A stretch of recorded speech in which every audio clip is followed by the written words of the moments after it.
Good evening, everyone. How are you doing? Good. Welcome. Welcome, everyone, to this evening of Conversation Citoyenne. I am Pauline, and I have the honor of welcoming you on behalf of BeGlobal, Enabel, and Je m'engage pour l'Afrique, pour une soirée for an evening of important conversations. Bonsoir à toutes et à tous. Merci beaucoup d'être venus et de consacrer votre vendredi soir avec nous pour des conversations importantes. Cet événement est bilingue, donc il y aura des discussions en français et en anglais. Vous avez, tous ceux qui veulent, ont reçu un appareil pour vous connecter à la langue qui vous convient. Donc, chaîne 1 pour l'anglais et chaîne 2 pour le français, je pense.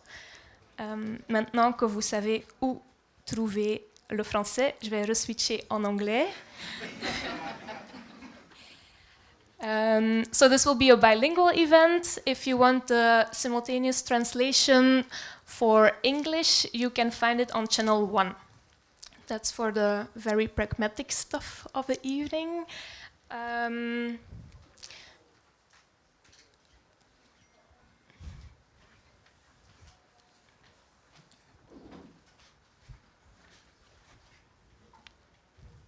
The PowerPoint can move. Yeah. So, what are we diving into today? In a nutshell, after the introductory speeches, we have a panel discussion first on the context, the causes and the consequences of where we are at now. So ODA, or the official term, Official Development Assistance, is it worth supporting? That's our first panel discussion. Of course, with some time for Q&A from you. Then we have a very short break, an intermezzo with 2 testimonies, and a second conversation on the future.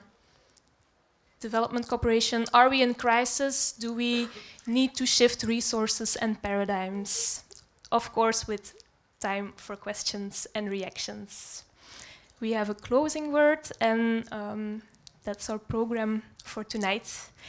We hope that this will motivate you to stay with us until the end, and otherwise we hope the reception will.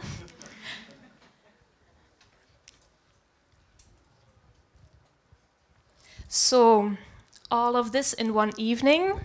Yes, all of this in one evening. We will try to respect the timing, but it will be a joint effort from all of us, so from our team as well as the speakers and the panelists.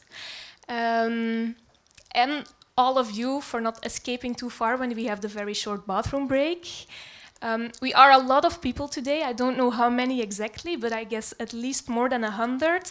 So we will try our best to make it as interactive as possible in 2 ways. So we will do it first the old-fashioned way. There will be a mic going through the audience. So if you have questions or reactions, don't hesitate to raise your hand, and we will pass the mic to you. The goal of the event is that youngsters take the lead in discussions, so we will take that into account when deciding who gets the mic and who might not. But if you are over 35 and you still look 30, you can try your luck.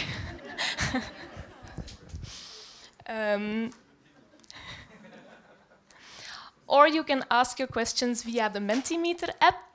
You can connect through menti.com and give in the code and enter the code, or you can scan the QR code. Also, for those of you joining us online, the Mentimeter is accessible to you. For the questions, don't hesitate to ask them or to formulate them in the language that you are most comfortable in.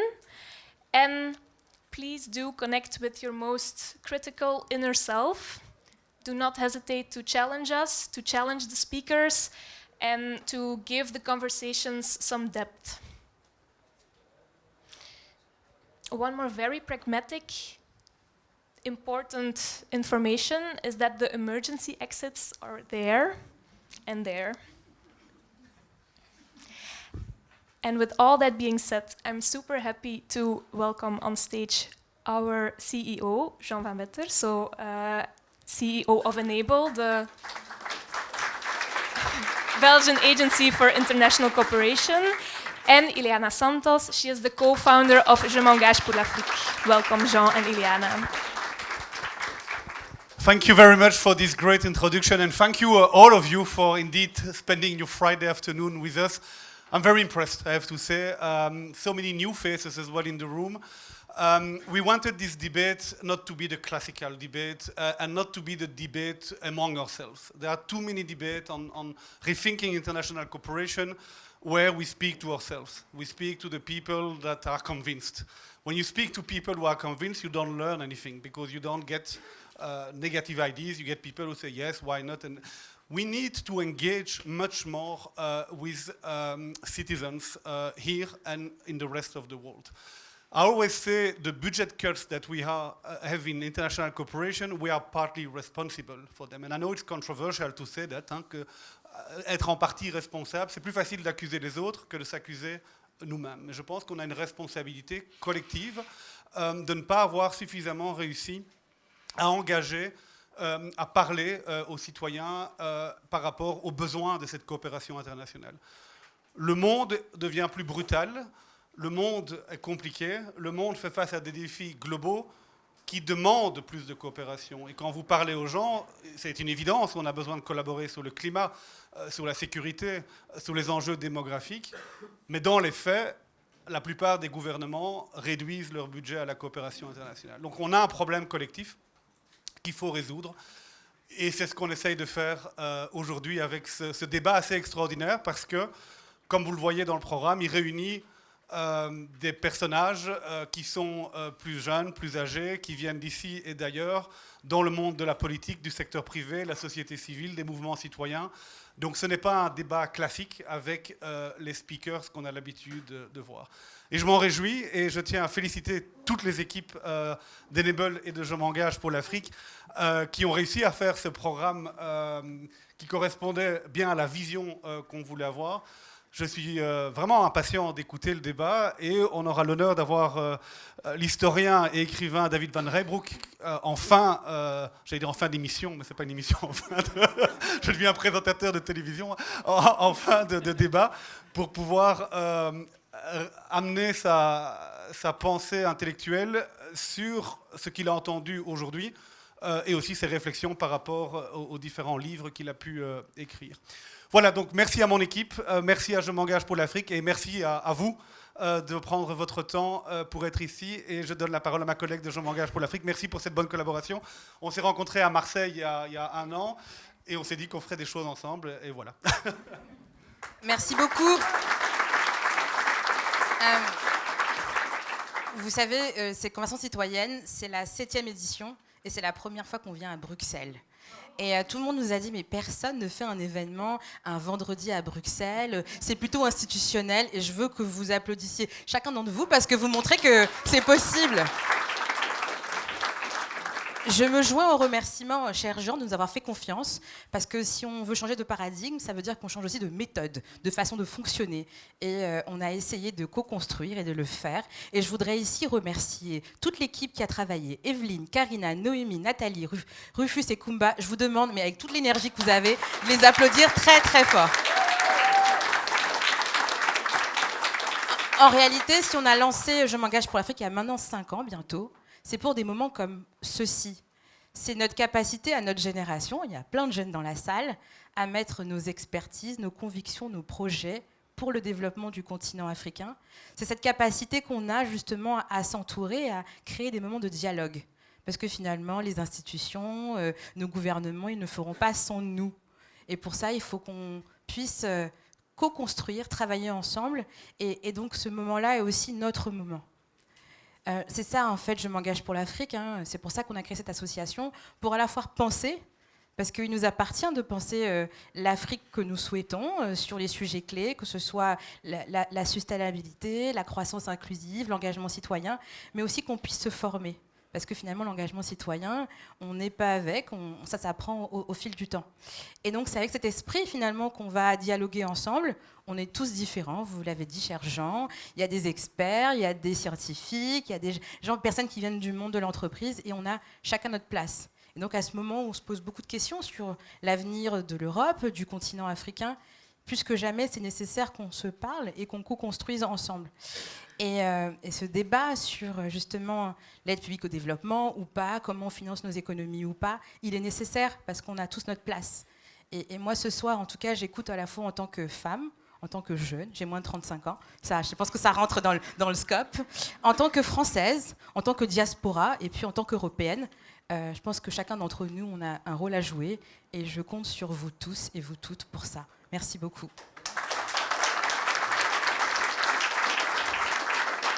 J'ai l'immense honneur et plaisir d'accueillir celui que j'appelle un peu affectueusement le parrain de ce moment.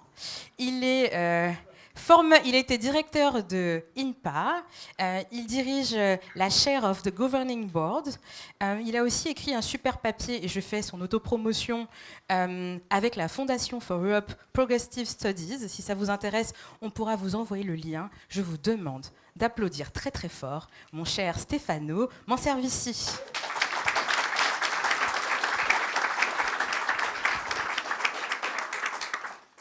Merci aussi au nom de Over 35.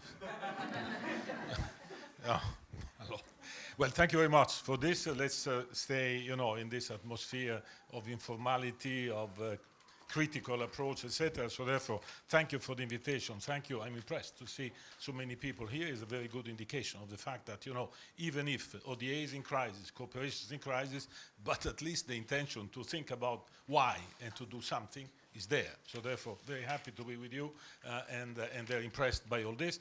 I mean, knowing Jean and Enabel, I know how deeply rooted are in the work here in the society in Belgium and how credible they are on the international scene. But, still it remains a Friday, let's say, night with almost 30 degrees outside. I think it's an exploit. So, therefore, I've been requested to stay within 7 minutes. Obviously, it's even too long, if I may say, to say a lot of things.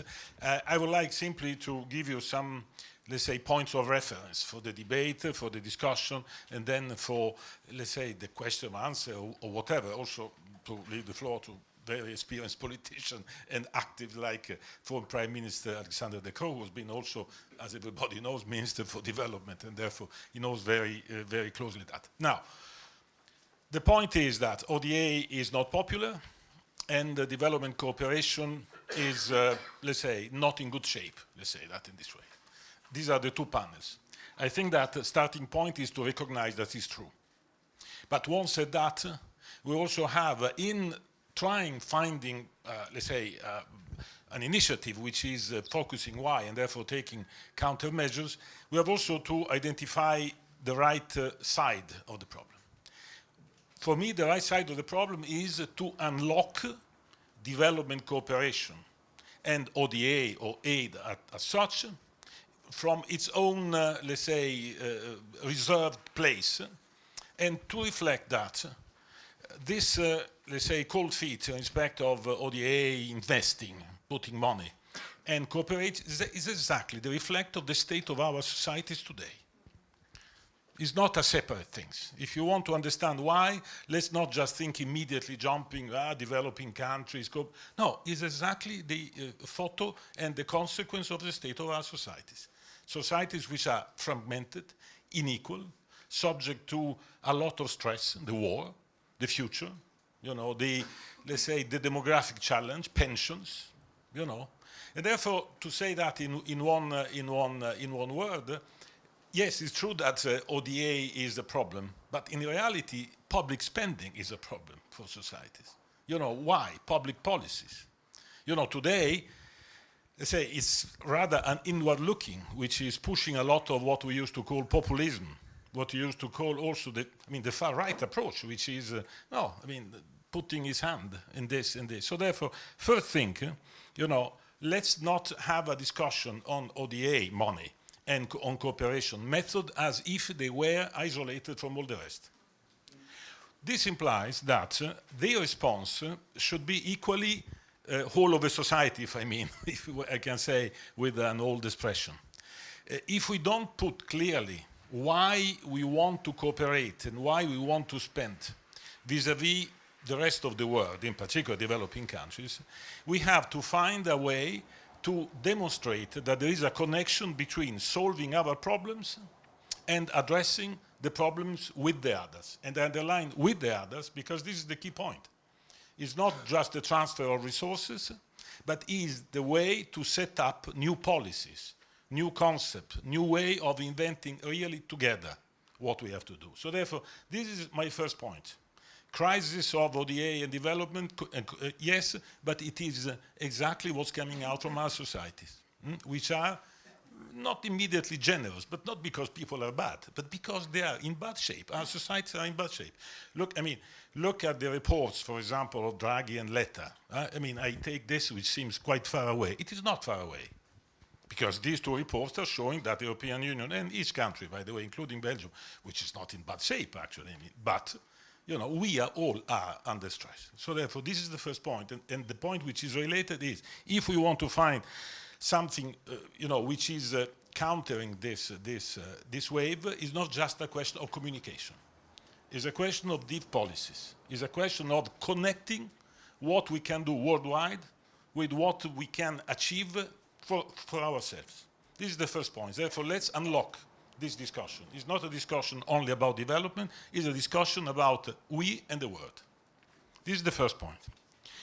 The second point that I would like to underline, therefore, is what is the consequence of this negative wave? Is that in order to rebalance a bit, the language is, well, we are not donors, we are not making gifts, we are pushing our interests. This is the new magic word, doing our interest, which is not bad. By the way, with my African friends, every time we discuss about time, we laugh because they say, you have always done your interest, by the way. So therefore, what do you say now? But the point is, once we said interest, which is not new, which is not necessarily bad, but there is not an agreement on what we mean with interest. Because there are basically two ways. One is a way to say, less for the others, more for us. More nationalism and sovereignism and less cooperation. This is a way which is prevailing in many quarters, with the illusions that, we do our interest, we stop making gifts, now we invest for ourselves, we make money out of cooperation, let's stop. This is a way also which is very much presented vis-à-vis private sector. Let's be in because you make money. Well, fine. Private sector, European, America, always made money. But let's see how this interest is defined. And I would say, third point and last point, the interest is precisely that as Europeans, we can see that the European standing in the world can only have a chance if it is connected with a new way to partner, to build alliances, to create a new form of multilateralism, because the multilateralism that we used to have is a multilateralism which has been governed and defined by the former powers. Therefore, things that we have to do is to sit with the other partner, to define together common agendas, to create, let's say, a dynamic in which participation, civil society, is enhanced, and in which, therefore, we set agendas together. And we create new form of multilateralism which must be credible. If I may, just a couple of examples in which this interest should be addressed. And then, sorry, and then finish, yes, is working to ensure security. Way to create common agenda in common problem like climate change. The way to, let's say, invest in something which is global but with local impact, health, for example. Typical, the lesson of COVID has been this. Therefore, my point of conclusion, therefore I can say a lot of things that maybe we can do it following in the question and answer, what the European Union is doing, what Belgium is doing. By the way, Belgium, 0.48% of GNI on ODA, which is not the worst, on the contrary, in Europe. The fact that Europe will see itself as the biggest donors next year, because the United States went down, and therefore, presumably, the mass of ODA managed by European Union and member state will be close to 60, 70%. Why? We have to explain this. And therefore, we have to find long-term method, common agenda, but also quick wins, health, prevention of terrorism and security, climate change and energy, this kind of things. So therefore, this is my small and short contribution. Let's connect, let's not isolate, let's make what it should be, development cooperation, and particularly relation with our partner in the Global South, a true political priority to reform our societies. Thank you.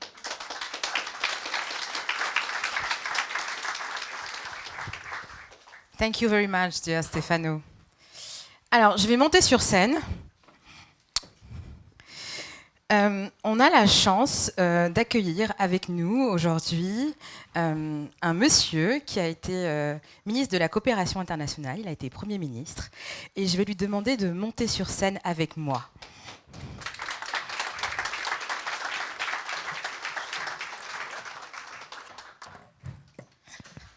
Alors, vous l'avez remarqué, on a des intervenants de qualité ce soir. Alors, comme j'ai la chance de pouvoir vous interviewer, je vais poser la première question. Et ce qu'on va faire, c'est qu'on va prendre une demi-question peut-être sur scène. Et puis, comme on a beaucoup de gens qui nous regardent en ligne, on va aussi leur donner la possibilité de s'exprimer. Alors, ma première question pour vous, elle est quand même assez large. Vous connaissez très bien ces sujets de coopération internationale. On l'a dit, on l'a redit. On est dans un contexte de baisse, de coupe générale. L'ensemble des acteurs, à la fois société civile, mais aussi de jeunesse, se posent des questions sur quel est l'avenir de cette coopération, pourquoi on coupe autant. Vous qui connaissez ces sujets, quelle est votre perception de ça, de façon globale, à l'échelle de la France, mais aussi de la Belgique et à l'échelle européenne? Et surtout, ce qui nous intéresse peut-être collectivement tous, c'est qu'est-ce qu'on peut faire? Parce que ces enjeux que notre cher Stefano nous a énumérés sont des enjeux communs, finalement. Donc voilà, quelle perception vous avez? Et si vous avez la solution magique, peut-être, on sera ravis de l'entendre. Merci beaucoup. Oui, merci beaucoup. D'abord, ravi d'être ici. C'est un peu un retour à, je dirais, mes anciens amours. C'est un sujet que j'ai fait pendant 6 ans et que j'ai adoré. Bon, tout d'abord, les coupures en APD. Donc APD, c'est ODA. Faut quand même pas sous-estimer. C'est une coupure de plus ou moins 70 milliards pour les années par an. C'est un tiers. Et donc, je suis assez d'accord quand Jean dit la coopération classique, c'est fini. Mais ça ne veut pas dire que les impacts à court terme ne vont pas être énormes. Les impacts à court terme, on le voit déjà maintenant avec les coupures au niveau des États-Unis, ça va avoir des impacts. Et j'entends des gens qui disent oui, mais on va faire plus avec moins. Non, ça honnêtement, il faut quand même être un peu honnête. Non, on ne va pas faire plus avec moins. Les impacts à court terme, ils vont être là. Et je pense qu'une des choses à faire à court terme, c'est quand même d'essayer de stabiliser. Parce qu'on peut être sur une plante glissante où des pays, les uns après les autres, dire bah, on voit que les autres coupent, bah, on va tous couper. Pensez que... Et je pense qu'il faut aussi combler... Il y en a certains qui disent maintenant, aussi en Belgique, que la coopération au développement, ça n'a rien réalisé. Ce n'est pas vrai. Il y a quand même plein de success stories où la coopération au développement a vraiment eu des résultats. Quand même, n'oublions pas qu'au niveau mondial, la précarité extrême a été diminuée d'une manière drastique. Au niveau d'éducation des enfants a amélioré. Le décès de bébés a diminué. Alors, ce n'est pas uniquement à cause de la coopération au développement. C'est vrai que d'autres flux financiers ont joué un rôle très, très important. Le secteur privé a joué un rôle très important. Mais tous ces éléments-là n'auraient jamais eu lieu s'il n'y avait pas les investissements de base en APD. Et donc, je pense que la perspective dans laquelle on doit se poser, c'est que les moyens publics pour le développement vont diminuer quand même d'une manière assez drastique. Mais je suis convaincu qu'ils vont continuer à être là et je suis convaincu qu'ils doivent continuer à être là. Mais je pense qu'il faut voir les investissements publics comme quelque chose de très précieux et très rare. Et donc, il faut être très, très, très stratégique de où est-ce qu'on l'utilise. Let's switch to English because it's a bilingual event. in the good Belgian way, we use the one language which is not a national language, which is English. It's a very precious thing, and we have to be very, very selective on where we use it and where we have the highest return. Which means, and I agree with what Jean said, I think that a part of what happened is a bit our own fault. We lost the habit of explaining to our own public why is it important to do this. And there is in literature hundreds of cases where we can explain that investing in development is a good investment, not only for the recipient, but also for the donor country. It's a good investment. But you have to do a better effort of identifying how you can make it a good investment and also explain it better. And we need to understand, I mean, for some countries, oops, sorry, already? Okay. For some countries will say, we want to do more trade. Well, certain investment will lead to more trade. Other countries will say, well, for us, irregular migration is something important. Certain investments can cope with that. Other will say, well, you know, illegal drug trade is a problem. So we have to be much, much better at identifying how investment with public money can serve our interests. And I agree when we talk about interest that we have to find common interests. But if the translation of interest is only natural resources and things like that, I disagree. I think natural resources are not something evil to talk about, but it's not only about that. It's also broader things. And so doing that effort, I think in the, I would say years to come, but it's 2-3 years, we have to do a much, much better effort in doing that. And I think many organizations will need to change. Je pense que vous avez parlé du fait que l'ordre de coopération-développement est toujours dans la perspective d'après la Seconde Guerre mondiale. Malheureusement, c'est le cas. Malheureusement, dans la plupart des organisations internationales, c'est toujours les pays occidentaux qui pensent qu'ils peuvent se promener dans le monde en levant leurs petits doigts et disent voilà, on va vous dire comment faire. Non, le monde a changé et en fait, on aurait dû changer ça il y a 20 ans, il y a 20 ans nous-mêmes. Finalement, le but final, c'est que ce n'est plus de l'aide, ce n'est plus la coopération-développement classique, c'est on a des défis communs dans le monde et si on veut résoudre ces défis communs, bah, on le fera ensemble. Et les grands défis communs, bah, oui, c'est le réchauffement climatique, c'est la précarité dans le monde, c'est l'extrémisme violent, c'est quand elle vient, ça veut dire que c'est presque fini. Non, pas encore, pas encore. C'est les impacts des stupéfiants. Il y a plein de causes communes qu'on a, et le mettre de cette manière-là, je pense que là, il y a vraiment un futur, il y a une possibilité de reconquérir nos publics domestiques qui, ici, en effet, ont un peu lâché le rouleau. Merci. Et peut-être mettre la jeunesse au cœur de tout ça, parce que c'est vrai qu'on parle du public domestique, mais il y a aussi des personnes qui sont des deux côtés. Et je pense, puisque je suis de la diaspora, je pense qu'on est un lien et qu'on est sous-utilisé un peu partout dans nos pays. Alors j'ai la chance de pouvoir prendre une question dans la salle. Qui se lance ?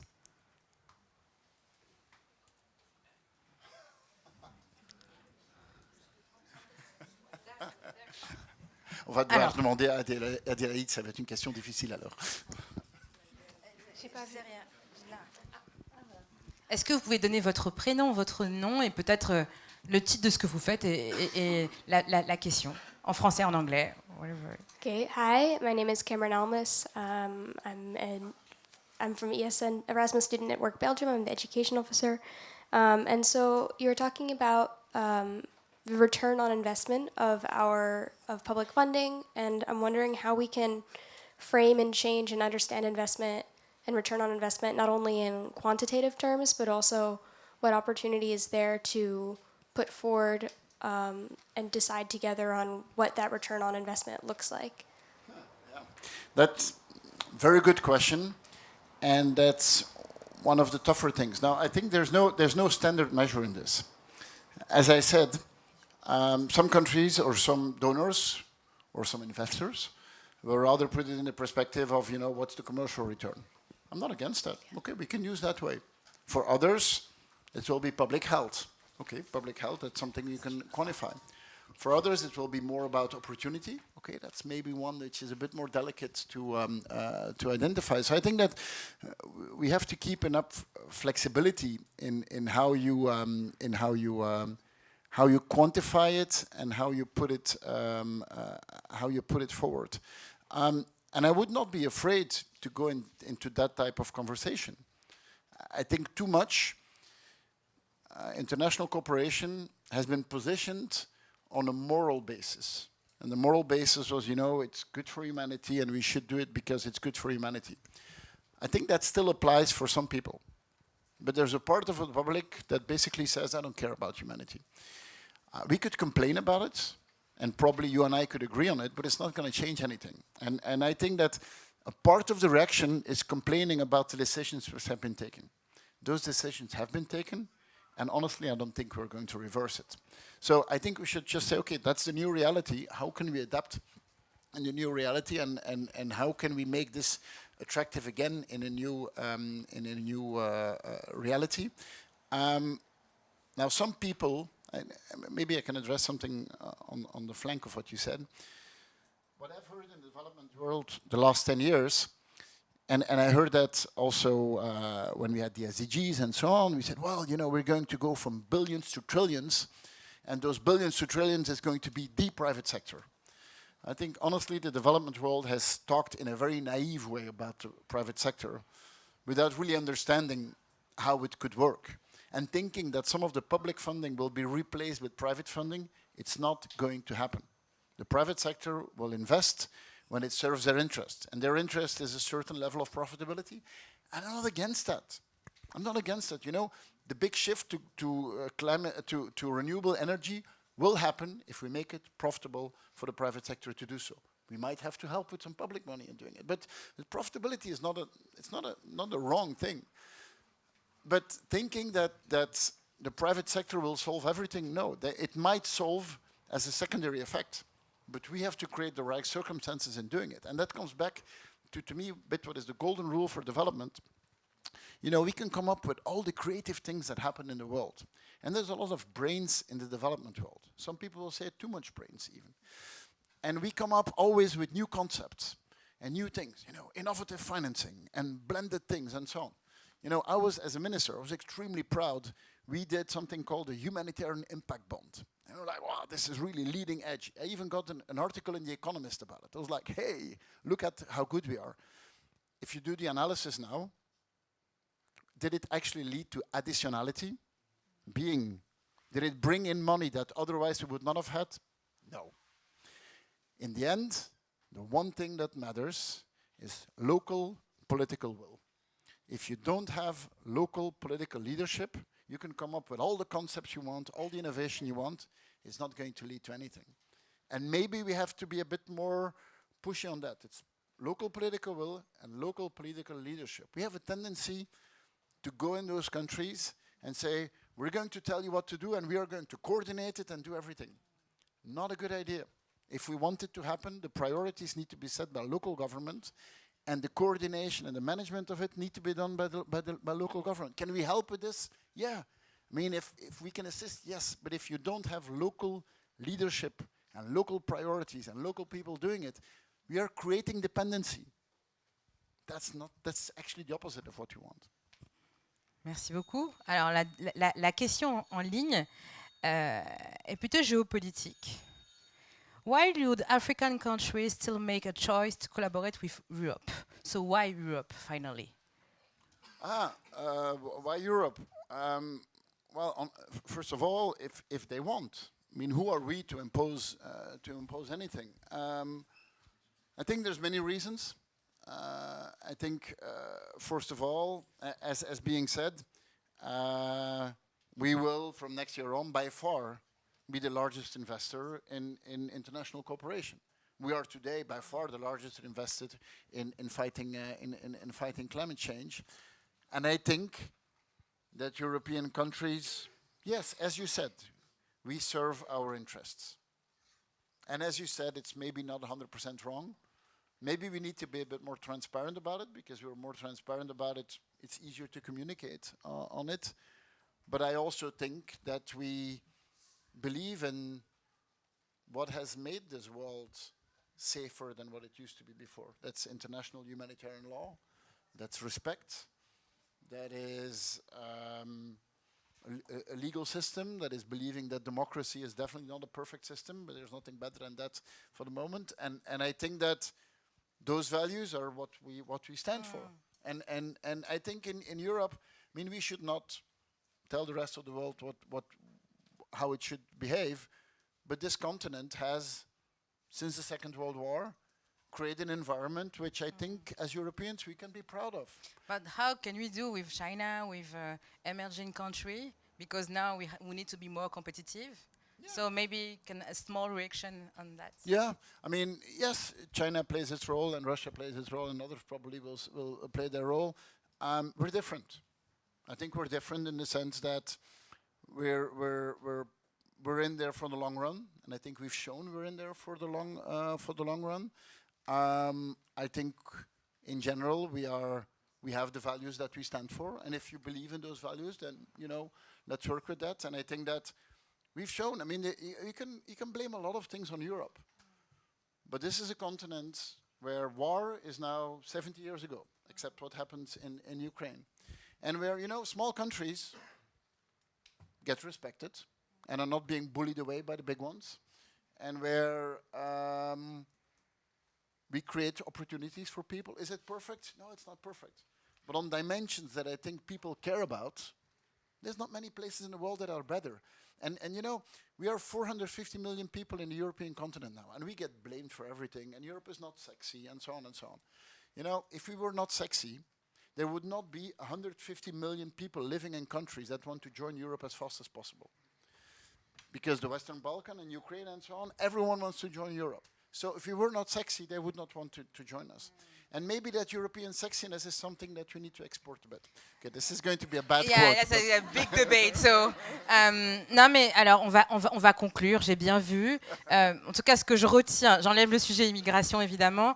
C'est il faut qu'on stabilise en réalité tout ce qu'on a fait face à cette coupe budgétaire qui est arrivée pour beaucoup d'organisations tout d'un coup, et la résilience de nos différentes organisations n'a pas pu être travaillée. Donc moi, je retiens stabiliser l'existant. Je retiens aussi l'idée de partir du local, parce que finalement, c'est au niveau local qu'on peut vraiment changer les choses et faire des transformations. Et puis, peut-être, soyons fiers d'être européens, soyons fiers de nos valeurs. Fiers, mais pas arrogants. On est d'accord. Top. Monsieur le Premier ministre, merci beaucoup.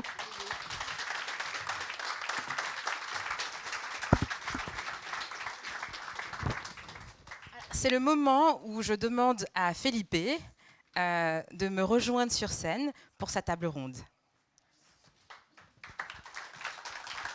Merci Liana, et je pensais que tu allais aussi inviter les speakers qui vont me joindre, donc je le fais maintenant. Ousmane, Pauli, Adélaïde, s'il vous plaît, si vous pouvez venir. Monsieur le député aussi, s'il vous plaît. And we're lagging behind the program, so while our speakers start sitting, I'm gonna get us launched. I'm really happy to be here as a citizen. I've been working for 3 years at DG INPA at the team of the chief economist and advisor for strategic foresight. So many of the conversations and many of the stuff that we see appearing here with Stefano bringing some elements, and then the former Prime Minister bringing also some other elements. I'm happy to be a citizen and not be representing INPA anymore, for sure, so I can engage in this conversation as one. No introduction from my side, I think, because we are lagging behind the program again. But I think, basically, really quickly, in one sentence, we can summarize the fact that probably governments today are trying to find narratives to frame ODA as win-win, equal-to-equal partnerships, but we see that the perceptions of citizens are really diverging, right, from that ideal. So I would like to try to delve into the question and the issue of these divergent perceptions that we might find among the citizens in Europe, but also in other regions of the world. And maybe before presenting you, I would like to have the audience playing a little game with us. So the Menti is coming, but basically we have a question for you, which is what are the main drivers that you think are basically explaining the perceptions of citizens? And of course you might have different views of what those perceptions are. You're coming from different countries, different regions of the world. Of course, when you will see those drivers in the Menti in your phone, you might say all of them, for sure, and many of those have already been, I think, presented and discussed somehow by our intervenants before.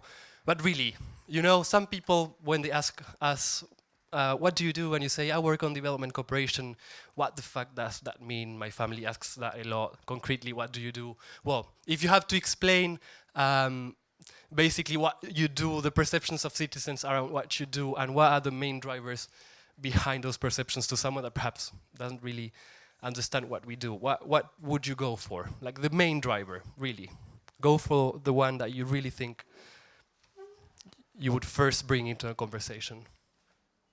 Is everyone in the Menti? I'm assuming that yes. Are people voting? Yeah, that's great.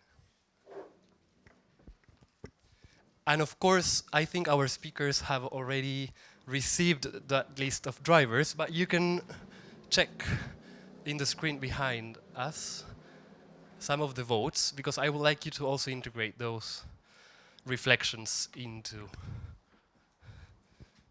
your interventions. So we see, two main winners, even if all of them, of course, are being selected, because we know all of them are probably behind this. Populism and historical legacies and perceptions of dependency, which is interesting, right? It's probably how I would have framed it in introduction. Okay, probably perceptions in Europe, because we're having some populist movements, and probably in the South, the historical dependencies and perceptions of that dependency is driving the perception of citizens in Latin America, Africa, Asia, for those that have a perception that would be difficult for us to engage with as actors in the development space. So let's go. Let's try to delve into this. So I would start maybe avec Monsieur le député. C'est toi. Monsieur le député, je suis désolé. Alors, on a Monsieur le député ici du Parlement de la région de Bruxelles-Capitale. Et je voulais savoir ton opinion en tant que député, mais aussi en tant que citoyen de Bruxelles, de Belgique, d'Europe. Quel est ton avis, non, par rapport à cette perception qu'on voit des Européens en général et des Belges en particulier, et comment est-ce qu'on pourrait éventuellement travailler par rapport à cette perception avec ces citoyens-là? Merci. Merci. Voilà, je pense que cette question est essentielle. J'ai écrit pour l'ONG CEC, Coopération par l'éducation et la culture, il y a quelques années, un article qui concernait la décolonisation de la communication des ONG. C'est essentiel dans la mesure où, quand je vois les différents résultats, je vais dire que il n'y a pas l'un sans l'autre, c'est-à-dire les trois premiers.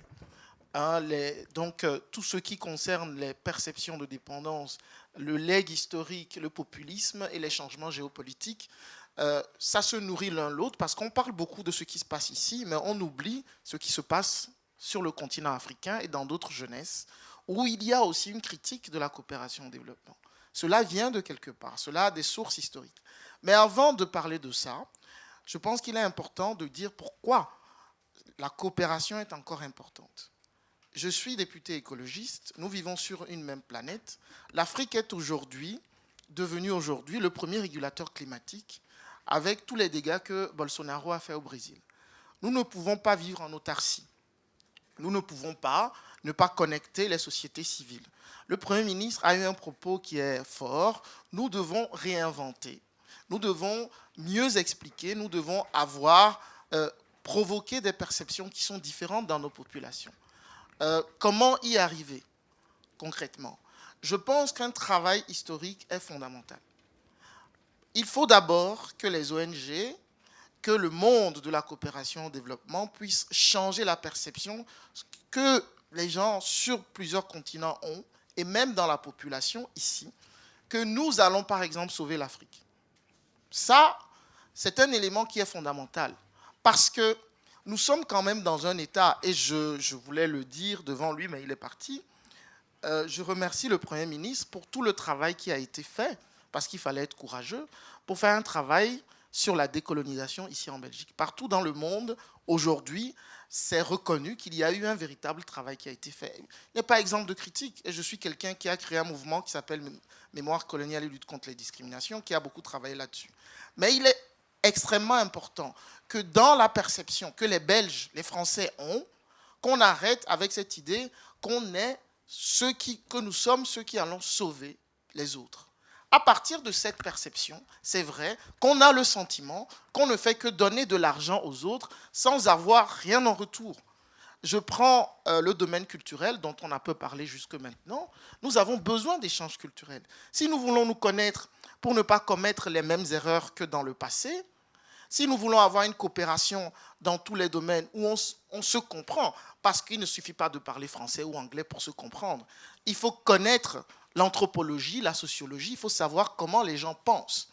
Et donc, si nous n'avons pas ces échanges culturels, si nous ne les avons plus, si l'État ne donne plus les moyens aux ONG d'aller faire des échanges culturels dans les autres pays, c'est extrêmement compliqué. Et ça, c'est l'une des raisons pour lesquelles il faut maintenir la coopération. Et la deuxième perception, c'est la manière dont les choses sont faites. Aujourd'hui, que ce soit ici en diaspora, Iliana a beaucoup parlé des diasporas, on ne s'appuie pas assez sur le travail, sur l'expérience que les diasporas ont vis-à-vis des populations sur place.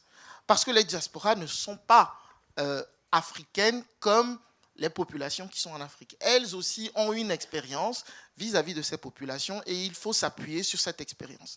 Et donc, sans rentrer vraiment dans la technicité de la question de la décolonisation, dans la mesure où c'est un élément qui est fort critiqué en raison du populisme, en raison de l'extrémisme, qui dit en fait que tout cela vient de la propagande coloniale qui a été relayée de génération en génération et qui font croire que finalement, l'Europe donne et ne reçoit rien. Et ça, si dans nos écoles, si dans nos associations, si dans tous les combats que nous menons, nous ne portons pas haut cette question, c'est extrêmement difficile. Et il est important parce que les enjeux sont énormes. J'ai parlé du climat, on a parlé de la santé, on a parlé de la drogue. À un moment donné, si nous voulons, par exemple, supprimer les réseaux de drogue, il ne suffit pas seulement d'engager des enquêteurs ici. Il faut aussi aller sur place. Il faut aussi avoir une approche vis-à-vis, et je ne parle pas seulement de l'Afrique, de l'Amérique du Sud et de plein d'autres pays. Il faut aussi avoir une approche qui permette de l'autre côté qu'on sente qu'on est respecté. Aujourd'hui, il y a aussi une vague souverainiste qui souffle en Afrique. Il ne faut pas l'oublier. Et c'est à raison parce que les gens ont subi pendant des années et des années et des années. Et à un moment donné, ils se disent stop. Et quand les gens sont dans ce sentiment-là, c'est très compliqué d'aller leur expliquer ce que j'explique là aujourd'hui. Et donc, tant qu'on n'aura pas pris conscience de tous ces enjeux, on aura des difficultés. Merci. Calvin. Ça marche? Ouais, ça marche. Merci Calvin, merci beaucoup. Holly, I want to turn with you now. You work with the foundation, Africa Europe Foundation, and as Deputy Executive Director, right? And I think let's try to deconstruct this panel and have this into more and more a conversation citoyenne, right? I feel like you probably can already react to some of these initial thoughts over here, and yeah, what is your view, right? From that position that you have, a new big foundation working on these relations, and how do you perceive the perceptions of citizens, and how are you trying to work around that key issue? No, thanks very much, Felipe. I want to actually start with data. And the first data I want to start with is around ODA. I think it's important to kind of set up a little bit the scene and see that, you know, the decrease of ODA, it didn't happen only this year. You know, it's been 10 years that we've seen even 11 percentage point in terms of the decrease of the global share of ODA. This is something that we have seen coming. So it's not new, and that's something that we need to pay attention to. The second data I would like to share that maybe we don't know that much is that less than 10% of Africa main revenues actually are from ODA. So that means that it's just a tiny share, but less than 10%, that we're talking about. So I think when we have this kind of a two approach in parallel, that makes us rethink a little bit this whole conversation and trying to see how, with this decline of ODA that has happened over the past decade, we need to see this also to complement maybe what is left and what we still have, because it's still consequent despite this cut, to complement with the African assets and the revenues that are actually on the continent that we need to encourage. And the whole conversation is also looking at this, conversation around domestic resource mobilization, the remittances. I think we talk a lot about the role of diaspora, and now we need to rethink as well the process around remittances, not only about diaspora helping the family, but also the investment that need to come to diaspora to look at these development projects. FDI, all these, the foreign direct investment, all these have been outweighed actually the aid flow. So what we've been saying is that the cooperation, Africa, Europe in particular, need also to be looked at how we could work together to really emphasize, leverage more on these African assets. Another example very clearly that we may not know that much is around illicit financial flows. These flows represent more than, 90 billion a year that go out of the African continent that now we need to look at mechanisms to bring back that money. Many of the money is actually going to Europe to kind of finance development. And it's good to see progress in that way within the cooperation when we see, for instance, a Team Europe initiative on illicit financial flows launched last year within that purpose. So we start talking, I think, about this shift that we wouldn't have talked about still years ago, but it's happening. And I think this whole approach, even in terms of perception, needs to be communicated a little bit more, because I think it's important that we move from the narrative, the old narrative that we have from donor aid recipient, and what we heard here, investment, partnership, etc.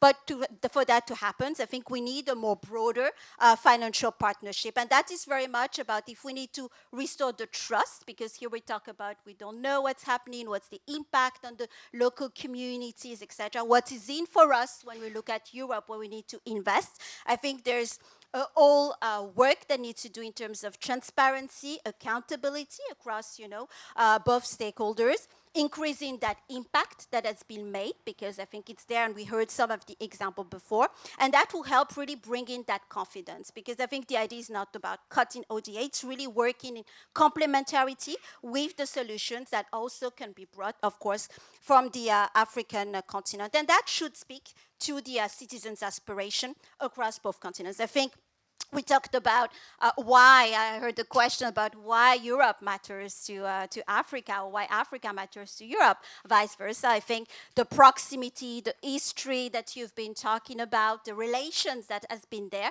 also, of course, needs to be renewed, looking at all the geopolitical shifts, but we need to look at, of course, what matters, how to complement what's in there, and really leverage, I think, each other expertise, human capital, innovation, etc. So I think it's all about, it needs to be financed within, looking at already works, and then I think putting forward on that. There's really a question of trust and understanding what we are to each other that I think needs to be reinforced and continued. And it's not just about the narrative and the dialogue, which is very important. It's also about the real impact that you have across, I think, both continents. Thank you, Holly. And Adelaide, you are part of the African Union Youth Initiative as General Secretary, and I think the concept of trust might be a good one to kind of try to build the conversation among ourselves, because Iliana talks a lot about the key role of the diaspora and the youth diaspora in Europe, and I have a question about how can we, because I'm also part of the Latin American diaspora in Europe, and the question for me is, how as young people in the diaspora or here in Europe, sometimes even representing the interests of our fellow young citizens in our regions back home, how can we navigate the fact that maybe these young people might have concrete perceptions about ODA that are probably very legitimate, but at the same time we're trying to aller sauver les meubles, build coalitions and continue working and continue building the bridges with ODA, which is a key resource for us as young people from the diaspora. How do you see navigating that tension in the light of building trust too among different young people?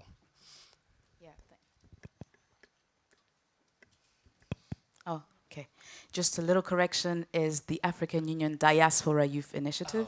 There's a youth division at the EU level and a youth envoy as well. So yeah, just wanted to correct that part. It's okay. So first, just to explain a bit what the EU Diaspora Youth Initiative does, we are mandated by the EU Permanent Mission to the EU to foster collaboration amongst the diaspora. And I just want to also define what diaspora means, right? You have the two, you have Europeans, but you also have African living outside the continent, but also just people of African descent as per EU definition, people of African descent that have an interest in the development of the continent. Now, with regard to your specific question, I think I first want you to reflect on the question itself. You are asking how can it build relationship, but who are you asking that as, right?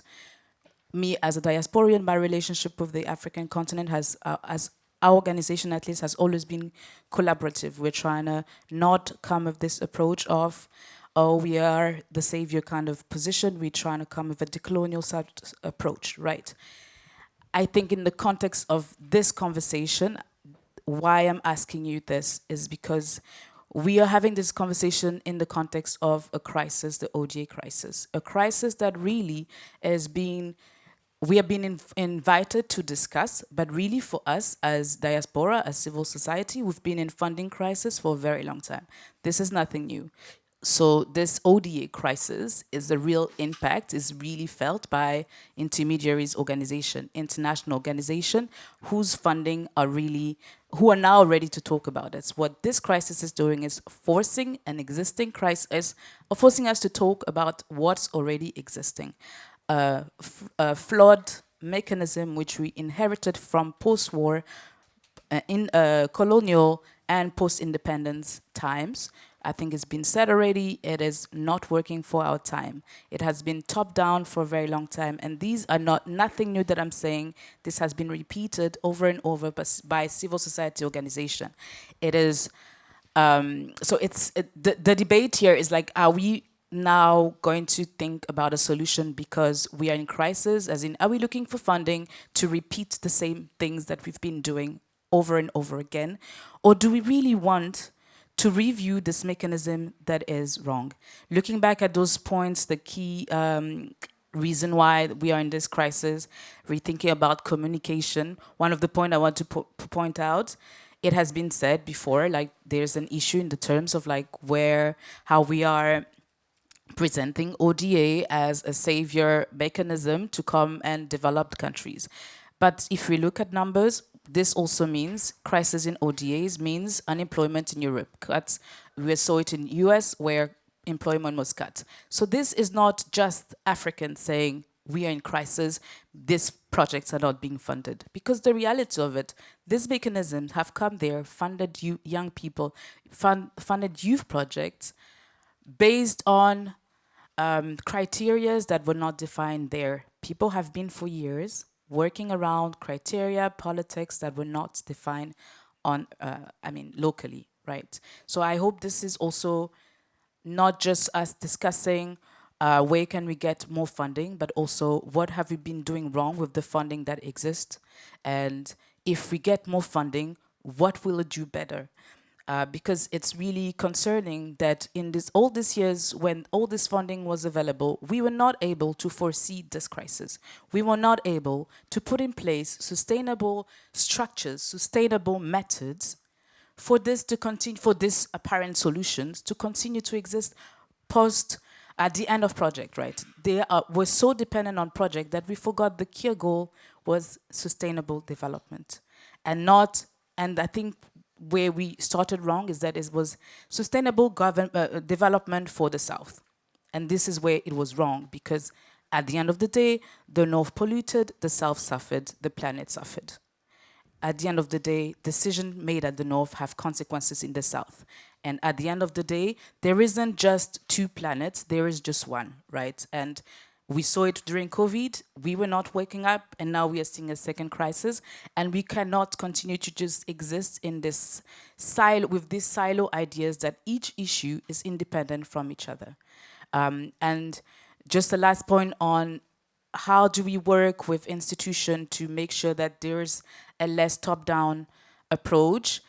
We've been working with the DG ENPA, and we do see some sort of like evolution in the way, and it's possible, right? We're not saying it's easy. I'm saying institution, large organization can learn to work with youth organization, with civil society organization, from the time these policies are being designed, from the time these projects are being, or these goals are being designed, etc., but even in the implementation. The time of tokenism just needs to be completely like reconsidered. We are way beyond that. And I think that there will be another crisis if we continue to imagine that this mechanism can survive beyond this era. And honestly, we've seen it in the street with civil society really now rising up, but there are going to be other issues more prominent. I don't know if I answered your question, but yes.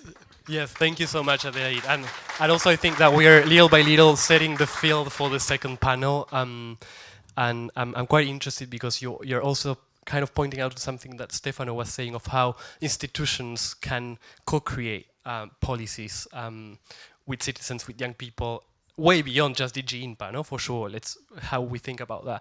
Pour Ousmane, je viens à toi et tu sais qu'on a peu de temps.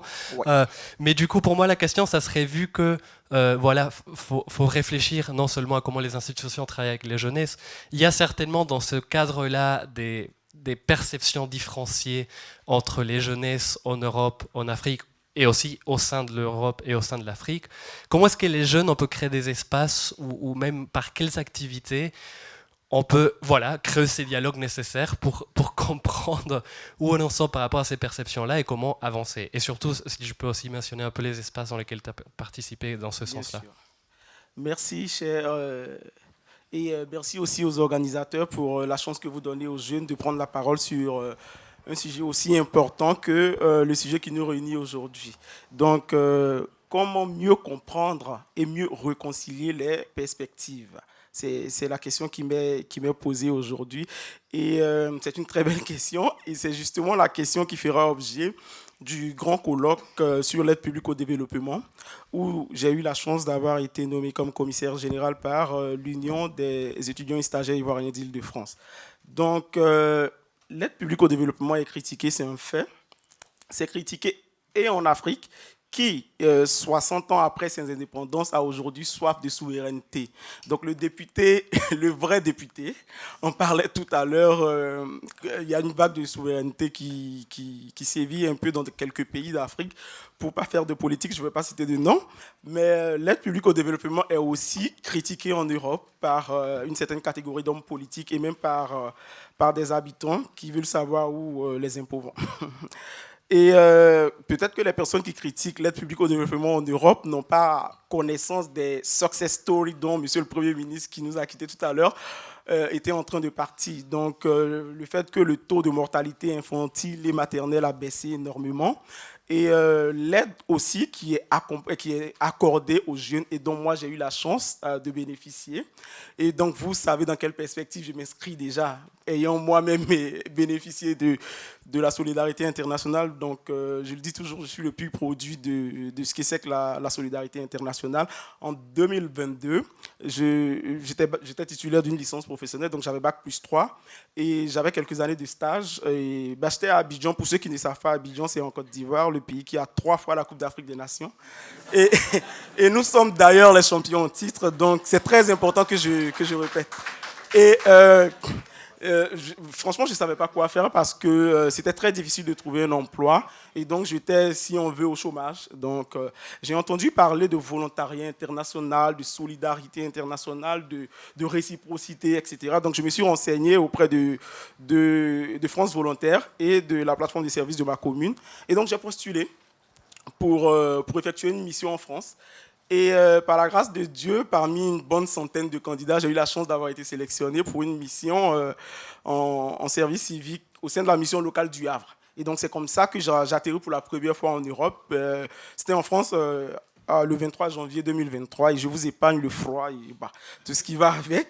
Mais j'ai passé une mission incroyable au sein de la mission locale du Havre sous les yeux bienveillants des professionnels avec à leur tête le directeur général Clotaire Nda. Et ma mission était de parcourir beaucoup de régions, beaucoup de villes de la Normandie et d'inciter les jeunes à la mobilité internationale, à la citoyenneté, à l'interculturalité, qui sont des thématiques que j'ai beaucoup appréciées. Et à l'issue de ma mission, j'ai tout de suite su ce que je voulais faire. Parce que beaucoup de jeunes, que ce soit en Afrique ou en Europe, ne savent pas que ce genre de dispositif-là existe. Et malheureusement, ils passent à côté de quelque chose d'énorme. Et donc, c'est vrai que dans cette salle, beaucoup de gens se posent la question, est-ce qu'il faut continuer de financer l'aide publique au développement? Mais regardez, moi, je supporte le froid aujourd'hui. Et en plus de supporter le froid, j'arrive à manger le fromage. Donc, vous n'allez pas vous poser la question de savoir s'il faut continuer à financer ou pas. Mais bien sûr qu'il faut continuer à financer. Et maintenant, plus sérieusement, cette mission de 6 mois m'a apporté beaucoup. Grâce à cette mission de 6 mois, je savais exactement ce que je voulais faire de ma vie. Et cette mission-là m'a permis d'avoir été l'année dernière responsable des relations institutionnelles de l'Académie des sciences d'outre-mer, qui a quand même 102 ans d'histoire, c'est énorme. Ensuite, jusqu'en octobre, chargé de rédaction et de communication de la revue politique et parlementaire. Et donc, c'est comme ça que je me suis formé, d'abord à l'École des hautes études internationales et politiques de Paris, et maintenant à l'Université de Paris 1 Panthéon-Sorbonne. Et donc, moi, je fais partie de ceux qui croient. Donc, s'il y a deux perspectives, moi, ma perspective, c'est que l'aide publique au développement peut répondre aux besoins des citoyens si un certain nombre de prérequis sont respectés. On pourra en parler dans la phase des questions-réponses. Et la dernière partie de je vais essayer de faire vite parce que je sais que le temps presse, c'était de savoir quelle activité concrète et quel espace. C'est exactement ce que nous sommes en train de faire aujourd'hui. Et donc, et c'est exactement ce que nous souhaitons faire aussi durant le grand colloque sur l'aide publique au développement, où j'en profite pour remercier, je m'engage pour l'Afrique d'accepter de nous accompagner. Je vais m'arrêter là parce que je pense que le temps presse. Merci Ousmane. Merci, je pense que d'une certaine façon, on rejoint aussi l'intervention initiale du monsieur le député. Et donc, on ferme ce premier cercle et je me lance maintenant au public. Je voudrais savoir s'il y a parmi vous, et en même temps, pour ceux qui sont peut-être un peu plus timides, vous avez le menti et vous pouvez aussi poser des questions. Et on va récupérer certaines d'entre elles, surtout celles qui sont les plus votées, aussi. Mais s'il y a quelqu'un qui veut peut-être poser la question ici, face à nous tous, s'il vous plaît.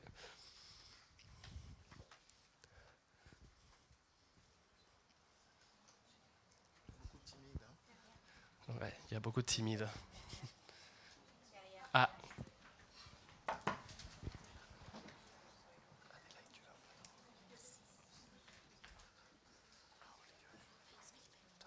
Hello, good afternoon. My name is Adeline Tibakwaitira. I'm from VSO, older than 35, so I think, but I hope I can address a question that is more relevant for you. I think tapping into what Holly has said, decline of ODA in the past 10 years or more. I've worked in the development sector for 17 years, and I would say that in the past year or two, that's when we really felt that something is happening. First, I think I'm based in the Netherlands.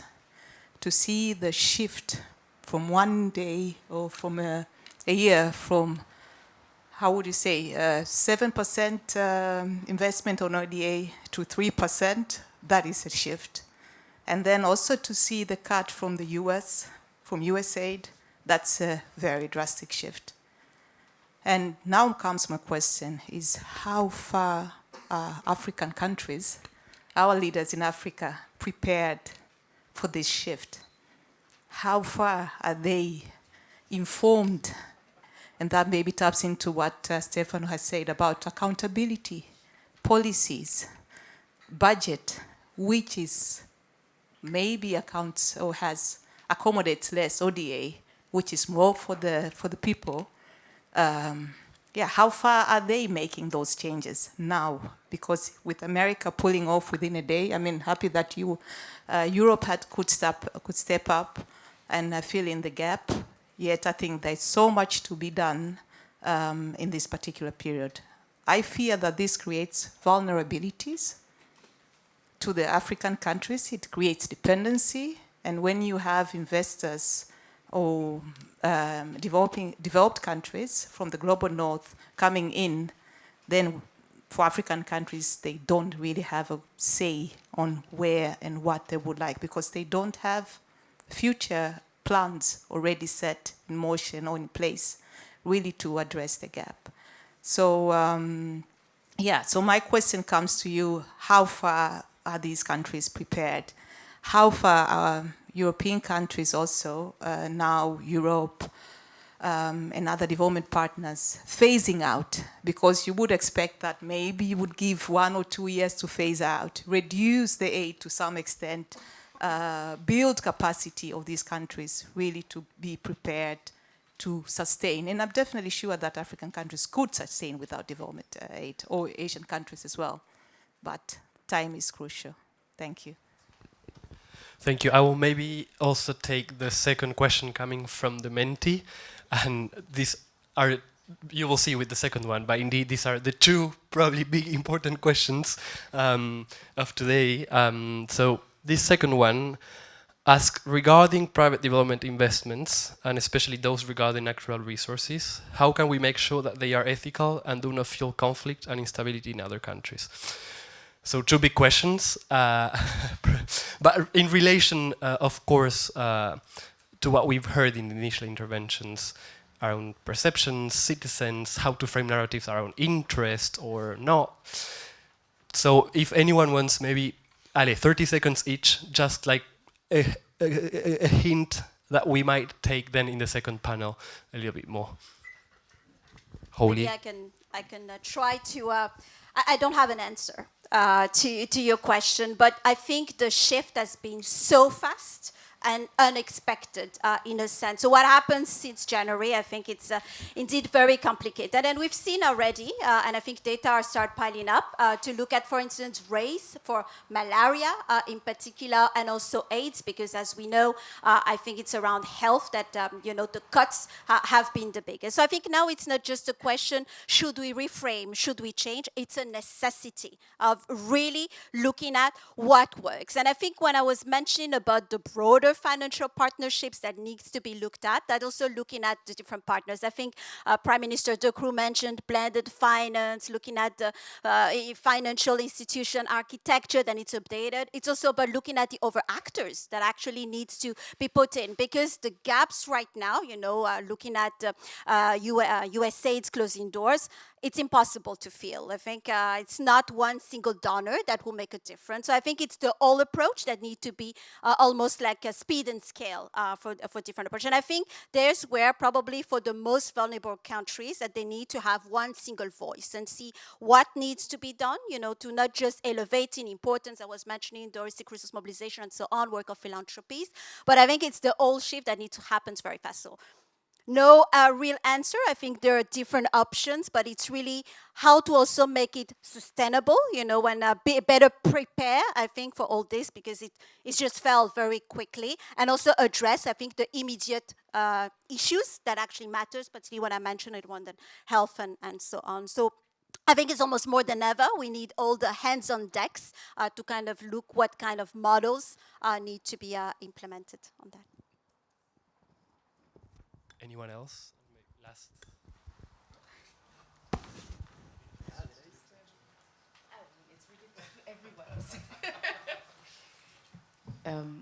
I mean, I think, I don't know what, I think Oli said most of the thing, and this is almost repeating what I said, where we failed before and we need to change the mechanism. But just to shout out that, to remind or to mention, the AU-Africa Summit is coming up, so maybe there is a chance. Now is the civil society engagement questions, the business engagement, and as Oli said as well, looking at different other alternative financing.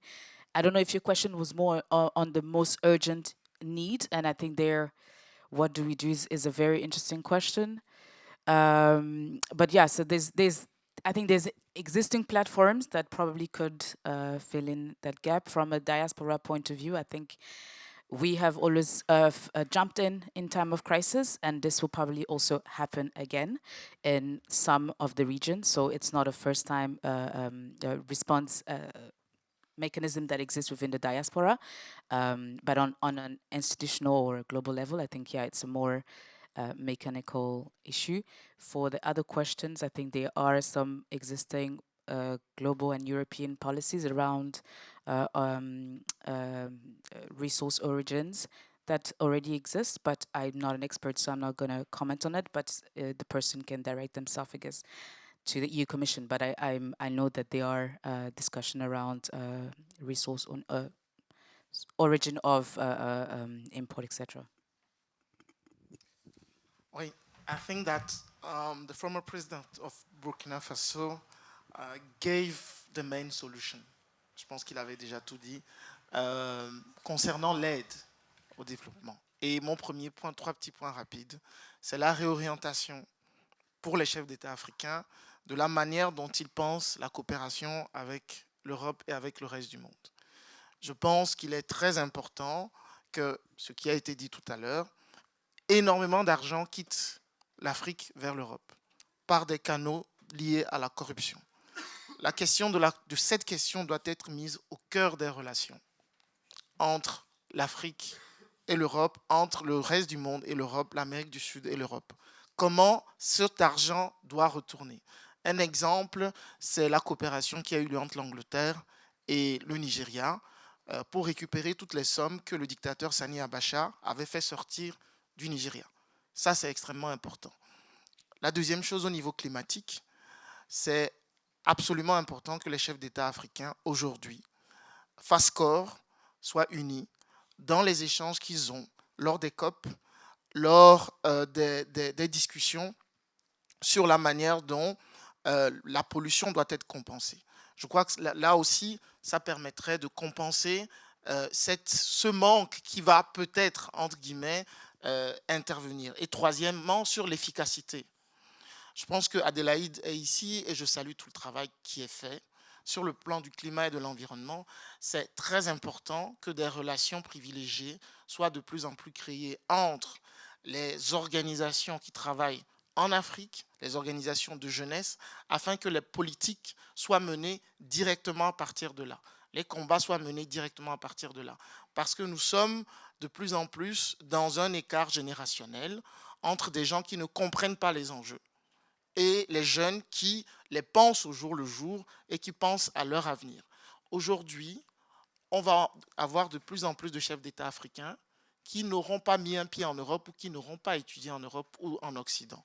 On est en train de les voir au Mali, au Sénégal, etc. Et si nous ne sommes pas en capacité de penser la coopération à cette aune, quand les chefs d'État se rencontrent, ils ne se comprennent pas. Parce qu'ils ne se comprennent pas sociologiquement, ils ne se comprennent pas, ils et elles ne se comprennent pas sociologiquement, anthropologiquement.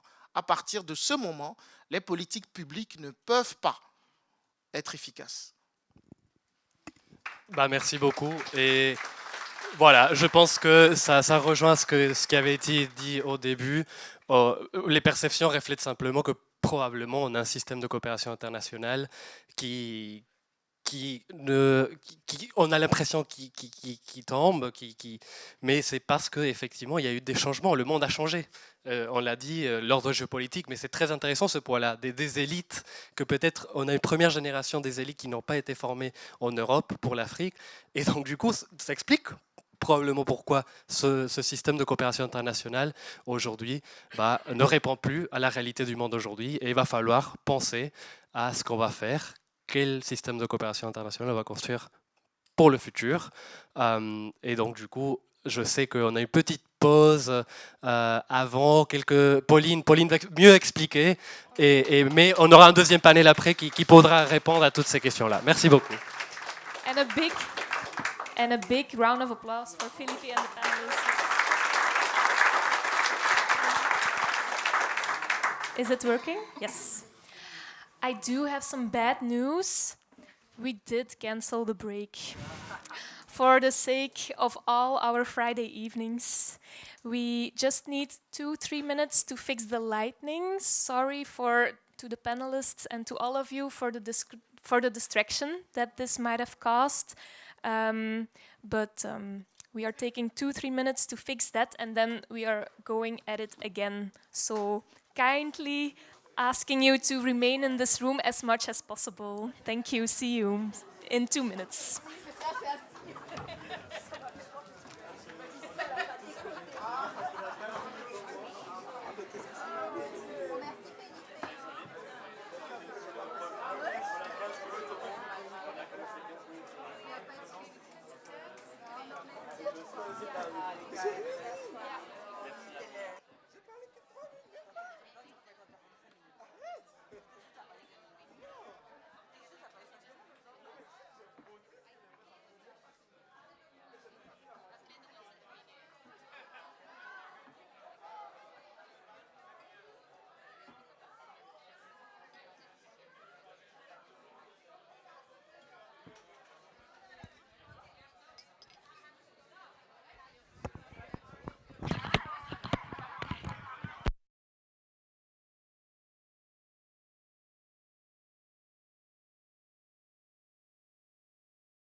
we're gonna start again. So please take your seats.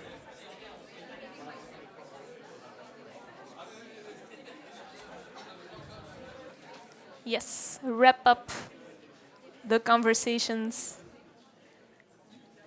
Return to your seats. Welcome back.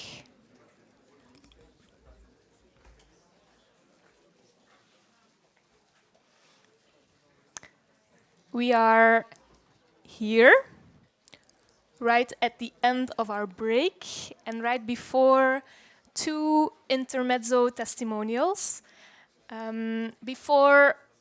We already touched a little bit upon the future, but before we dive even deeper into the future, we have 2 stories from youngsters, from our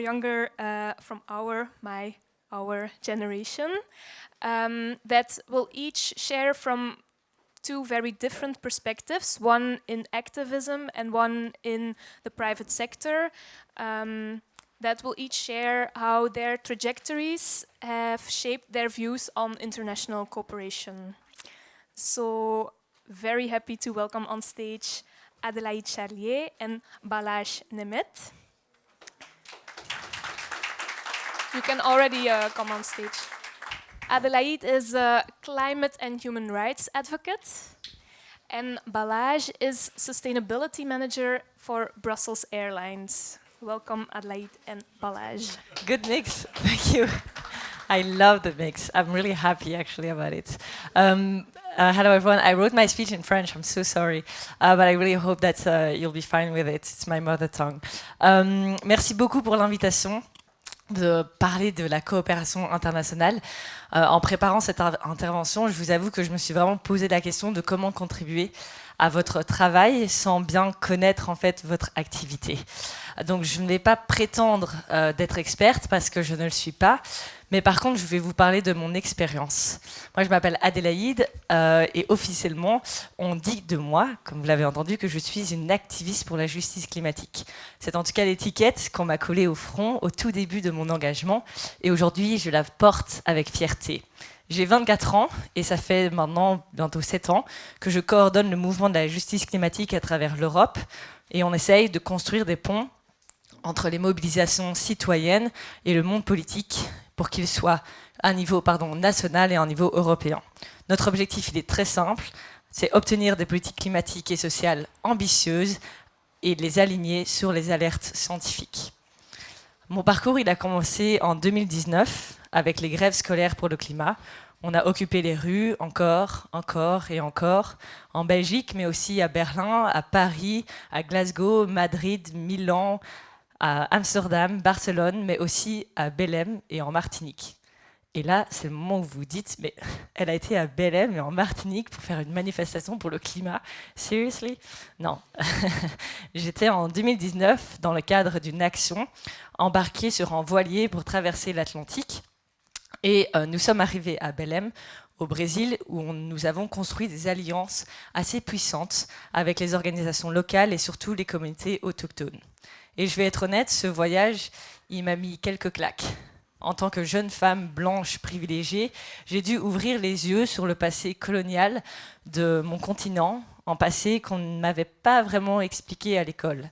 Je suis rentrée, en cargo cette fois, avec une conviction encore plus forte. L'activisme, il ne peut pas se limiter aux questions de CO2 ou aux gaz à effet de serre. Le climat et les droits humains sont indissociables.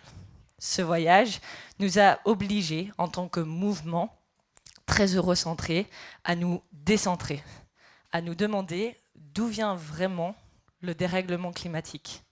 La réponse est brutale. Il est né avec la révolution industrielle et cette révolution industrielle, elle est possible grâce à la colonisation. Le dérèglement climatique est donc enraciné dans une dynamique de pouvoir colonial et il reste aujourd'hui profondément injuste. Ce sont les pays dits du Sud, souvent les anciens colonisés, qui en subissent les conséquences les plus violentes alors qu'ils en sont les moins responsables. C'est cette histoire que nous avons voulu inscrire dans notre mouvement. Un mouvement qui se veut international, Et je crois que cela résonne avec les réflexions ici que Enabel a. Comment faire en sorte pour que le mouvement climat ne reste pas eurocentré, alors que nous ne sommes pas les premières victimes du dérèglement climatique, mais bien les premiers responsables. Pour changer cette dynamique de pouvoir, nous avons choisi d'écouter activement. Nos campagnes se basent sur la voix des MAPA. Ce sont les Most Affected People and Areas. Depuis Bruxelles, notre rôle il est très clair, être une caisse de résonance, une force de frappe qui amplifie leur message et pas l'inverse. C'est un travail permanent et c'est une évolution constante. En préparant ce discours et en partant de ma perspective d'activiste, je me suis posé 2 questions. La première, c'est la question de notre relation avec l'Afrique au vu de notre histoire. Et la deuxième, c'est la question de l'injustice climatique. Est-ce que la coopération internationale, elle a-t-elle réussi à s'affranchir des relations coloniales qui l'ont fait naître ? Les mots façonnent le monde et fabriquent les lunettes grâce auxquelles on le regarde. Et donc les mots tirent avec eux toute une histoire et donnent à chacun et chacune une place. Dire sous-développement, en voie de développement, développer, dire aider, financer, réparer, ce n'est pas du tout la même chose. Il y a un rapport qui est sorti en 2021 de Peace Direct qui brosse un regard assez critique sur les pratiques de l'aide publique qu'elle décrit comme encore structurées dans un héritage colonial. Les décisions sont prises à Bruxelles alors que les communautés concernées n'ont pas trop pu prendre la parole ou décider. Le vocabulaire utilisé comme bénéficiaire, renforcement de capacité, sous-entend encore que l'Afrique serait dépourvue et devrait rattraper un modèle occidental. Les pratiques de financement porteraient encore trop à des acteurs de développement du Nord plutôt qu'aux acteurs locaux. Même nos images de communication perpétuent, waouh, la dyslexie revient. Allez, je recommence. Même nos images de communication perpétue le regard blanc et une logique de sauveur.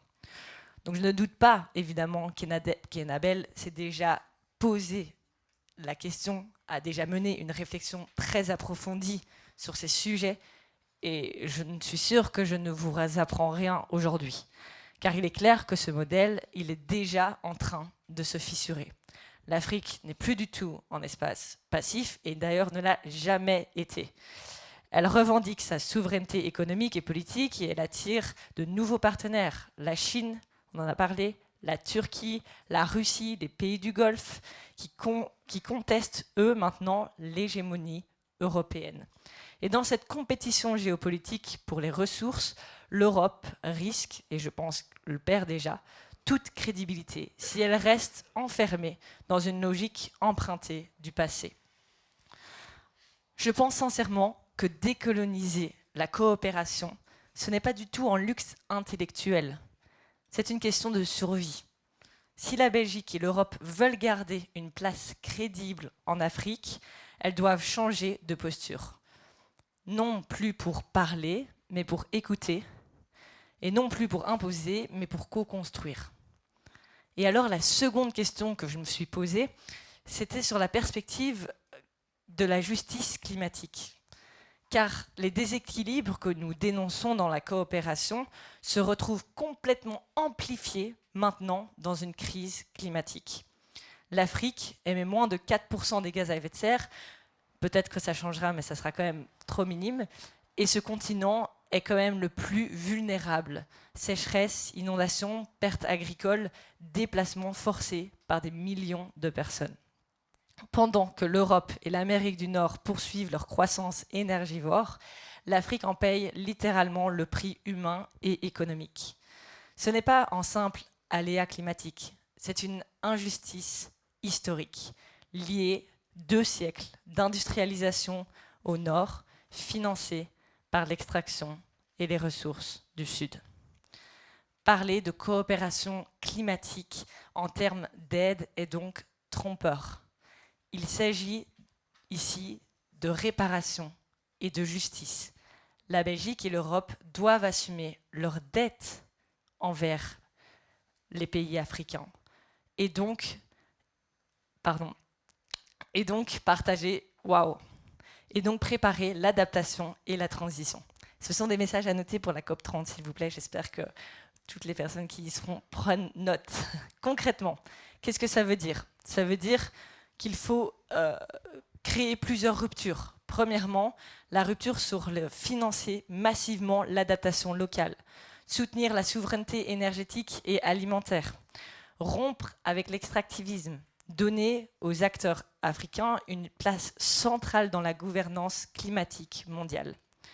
La question est donc, voulons-nous reproduire en modèle néocolonial ou voulons-nous être partenaires d'une transition juste et partagée? Pour conclure, dans 10 jours exactement, je repars. Une nouvelle traversée de l'Atlantique. Alors oui, ça veut dire 20 jours, à littéralement vomir encore sur un voilier. Mais je vous rassure que ce n'est pas du tout le plaisir de la croisière qui m'amène sur ce voilier. C'est une action. C'est un appel à l'attention sur l'urgence, l'injustice climatique portée par 10 femmes, féministes, décoloniales, écologistes. Et ensemble, on veut rappeler qu'il n'y aura pas de justice climatique sans justice sociale. Et aujourd'hui, je voulais vous partager que les citoyens ne prennent plus seulement la rue, maintenant ils prennent aussi la mer, que ce soit vers Gaza ou vers la COP à Belém. Les citoyens continueront toujours de s'organiser pour combler le trou laissé par les politiques. Merci.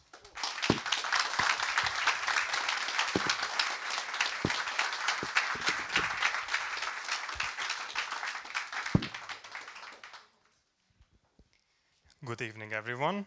It's a real pleasure to be here. Thank you to Enabel and Jemangish pour Afrique for creating this space, and thank you all for coming. Looking around, I see a generation that will shape the future of cooperation, and that already gives me hope. Now you may wonder, what does an airline have to do with development cooperation? The truth is quite a lot. When disaster strikes, the first question is, how do we get the help there fast? At Brussels Airlines, we have seen this firsthand. During health crises in the African continent, we kept flying when many others stopped. We carried medical teams and vital supplies. We delivered donations where they were needed the most. And during the COVID pandemic, when borders closed, we facilitated repatriation flights. For many passengers, that flight was more than a transport. It was a moment of safety and relief. That is the role of aviation. When time is running out, we connect hope with the people who need it the most. But aviation is not only about emergencies, thanks God. It's also about long-term connectivity. On the African continent, where distances are vast and infrastructure is sometimes limited, aviation is a lifeline. It connects families, enables education, and opens opportunities.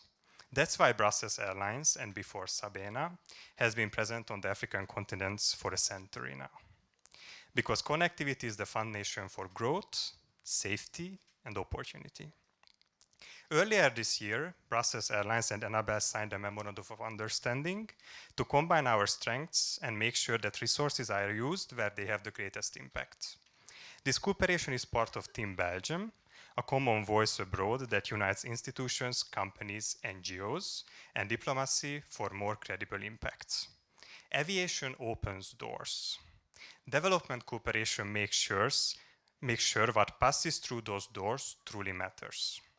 And our partnership with Enabel will show that when we join forces, we multiply our impact. But I don't just stand here as a representative of a company. I also stand here as a young professional, like many of you, who asked, how can I contribute to global challenges? For me, the answer has been sustainability. Working in aviation, one of the hardest sectors to decarbonize, gives me the chance to make every action count. But it also comes with daily challenges. In the private sector, decisions often balance profit and sustainability. For example, should we invest in more efficient aircrafts, or prioritize immediate operational costs? Should we remove single-use plastics on board, even if it complicates our processes? These are real, sometimes tough choices. My role as a sustainability manager is much about influencing as it is about implementing. Every day I work to convince colleagues, boards, stakeholders across the company that the sustainable choice is not just a nice to have, it's essential for the long-term success, for the environment and for our society included. Sometimes this means questioning existing practices. Sometimes it means showing the financial and operational benefits of change. And sometimes it just means that persistence and keeping my head up, even if my proposals are not materialized. Knowing that I did everything I could to plant the seed in minds about more sustainable approaches. But these challenges are also what makes my work meaningful. Every kilogram of fuel saved, every project that engages employees in social initiatives, every small improvement adds up. And it proves that with determination, dialogue, and collaboration, even in a complex, high-pressure sector, can contribute to a more sustainable and equitable world. We meet today at a time of tough choices. Budgets are shrinking, but needs are growing. So the question becomes, how do we still deliver impacts? From my perspective, three things matter most. Joining forces across sectors, instead of working in silos, pool our strengths. Being locally present, listen and learn from the communities themselves. Use resources wisely. Every euro, every flight, and every partnership should count. And this is where you come in. Official development assistant can sometimes feel distant. But you have the chance to rethink it, to bring fresh ideas, bold questions, new solutions. Maybe you will ask, why not use free space on flights for medical supplies? Why not design partnerships that share not just money, but creativity and networks? Why not move beyond charity to build futures together? And here is something I want to stress for you as young professionals. You don't need to work for an NGO to contribute to international cooperation.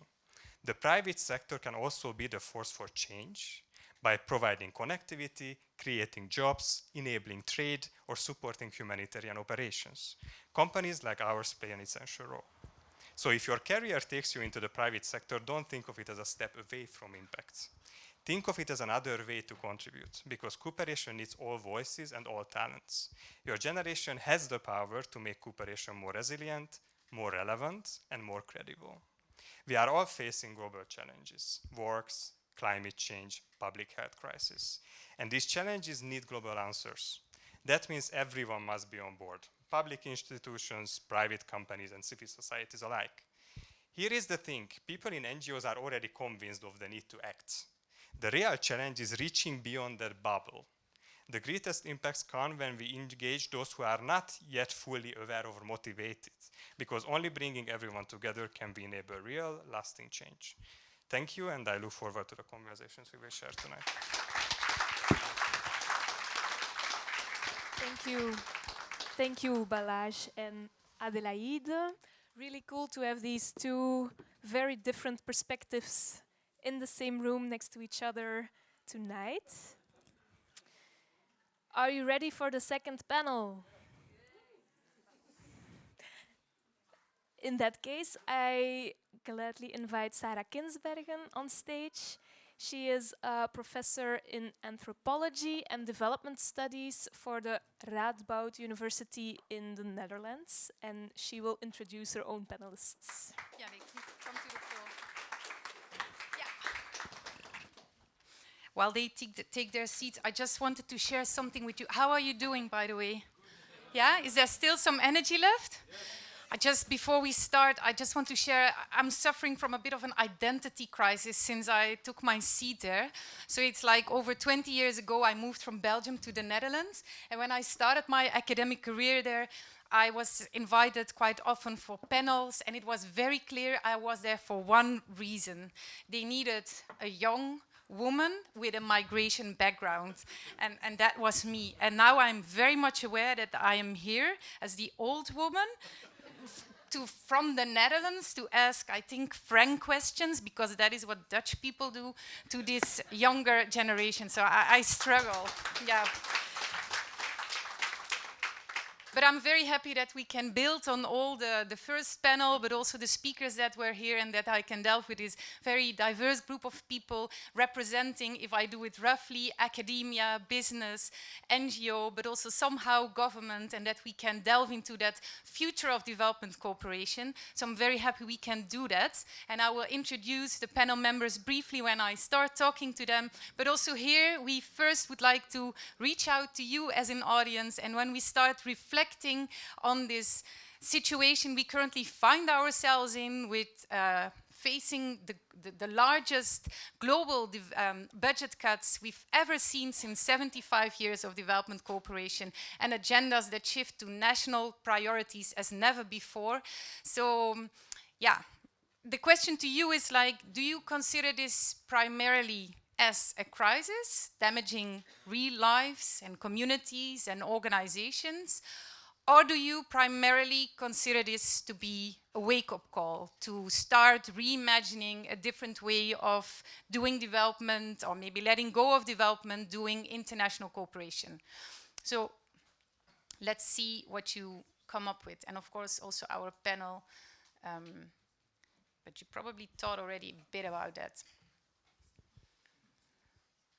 So I see quite a bit of wake-up calls.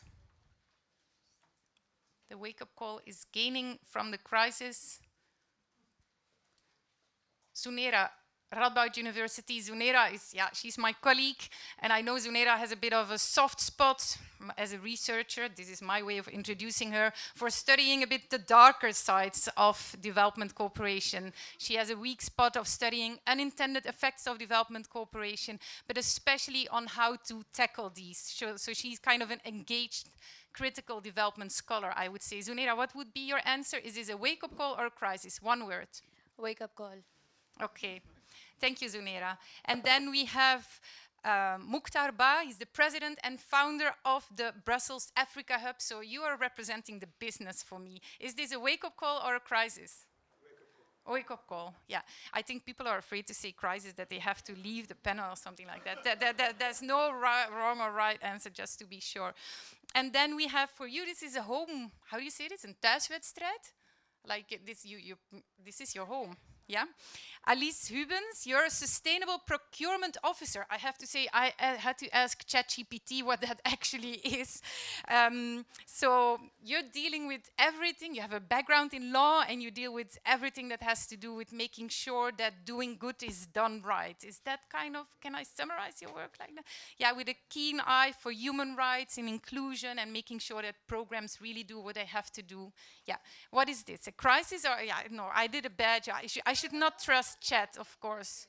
We will come back to that. Crisis or wake-up call?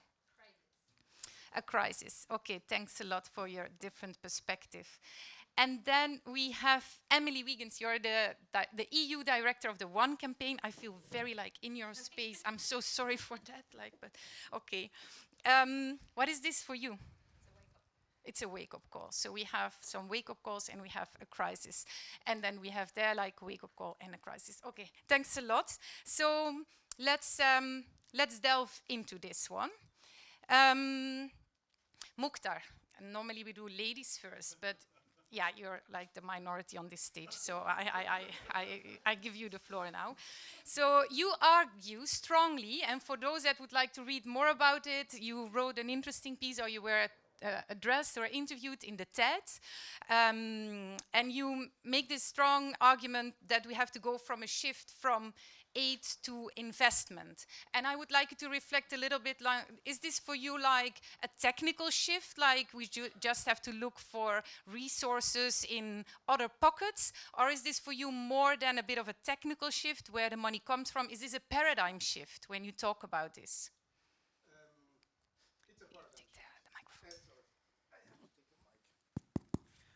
Hello, you can hear me, perfect. So this is a paradigm shift, absolutely. And I'm going to explain myself shortly around that one. Let's say around the world after the Second World War, there was some agreement that has been agreed upon. Today we can say there is 193 countries around the world that decided to kind of together to organize itself and agree upon an organization which is the United Nations. And that organization is meant to be actually the cornerstone of all the rest what we are talking about here, this international cooperation. So once that organization kind of, now I'm gonna kind of draw on you a little bit in figures, because again, I come from the private sector, especially in the banking and the finance industry. What we have been told lately, I'm gonna cite here Financial Times figures. The United Nations, 17% of its budget has been cut. So they are currently anchoring 17% budget cut. What does that mean in real figures? It means $600 million is wiped out of the budget of the United Nations. So that translates into, I mean, if you lose, as an investor, I lose 17% of my investment, then I'm worried, highly worried. And let's say my clients will be more worried because I will be receiving many calls at that moment. But here, unfortunately, for the United Nations, they are not receiving a call from their donors, but they are mainly receiving calls from their receivers in those concrete cases. Now I come back to those who are receiving those figures, those I don't call it investment, those donations. So if I take countries like DRC, where a big part of the budget of the United Nations kind of being allocated to, or used to be allocated to. So we have the peacekeeping force, which is approximately $5.6 billion. So of that, even though it's not really part of the operational budget of the United Nations, but it's also another budget line. And the United States, who's the biggest donor, who's today donate 22% of the United Nations budget, said they decide to put a cap on the U.S. peacekeeping force. And the second biggest donor is the China. And China also decided kind of to use what we call a subtle or a regulatory arbitrage, if you can use a finance term, not to pay on time their what they kind of agreed upon to pay, because it's a statutory agreement, so they are not paying it. So by not paying on time what they owe to the United Nations, so the United Nations is absolutely in crisis. So now I said wake-up call. One, I add that element, and I can say that institution is in crisis. But it's also, I see it mainly as a wake-up call as such. Why? Because the world has never been, let's say, since the Second World War, we have never been more worried about conflict around the world. So peace. Could you go, how can businesses like yours sketching the crisis Yes. for example, UN, United Nations? I think that is clear, but what about the role of companies in it? Do they provide a solution to this? Would it not have happened if the UN would have been run as a business? So now I'm coming to the business, because there's one sector is now being kind of grasping the part of the biggest chunk of investment that the private sector is investing is going to mainly in one sector, which is the defense sector. That's what I'm trying to come to. So the defense sector is kind of now receiving the largest part of private sector investment, which normally when we talk about sustainability, when we talk all about other sectors kind of that should actually also receive private sector investment. And unfortunately, if you take public money, you combine that with private money, so we are kind of, what we say is, we are crowding out certain sectors of the private sector, which should lead kind of say, okay, we have the development institutions, those development institutions should be substituted by investment, but if the right sectors is not coming at play, they are kind of being discriminated against, then we won't see kind of real solution on the ground when I talk about the private sector. Now I'm going to give you one specific example, which is very short one. Very, very short. This is where I feel very Dutch, by the way. Like, yes, I do this, like, yeah, I'm sorry. Which is a very short example that is kind of, for me, is a very important one that we name it, is when we look today, and the African continent, because one of my organization, we mainly look toward the African continent. We see for the job creation, so which is mainly today in the agriculture sector. So the agriculture sector is the one who employ the most, but we see today funding, private sector funding is not going toward that sector at all. So what we see is actually we are trying to find a way to allocate more funding toward the mining sector, but for the defense industry, not mainly for kind of the sake of developing a whole value chain locally there. So that's kind of that worries me the most. So we see today budget allocation, both from the private sector and the public sector, going to the wrong, not the wrong, but to let's say to one direction, which that kind of makes me a little bit worried when I see the ongoing situation. So crisis, but a wake-up call as well. Thanks a lot. So, and businesses not as an easy fix. Okay. Thanks a lot.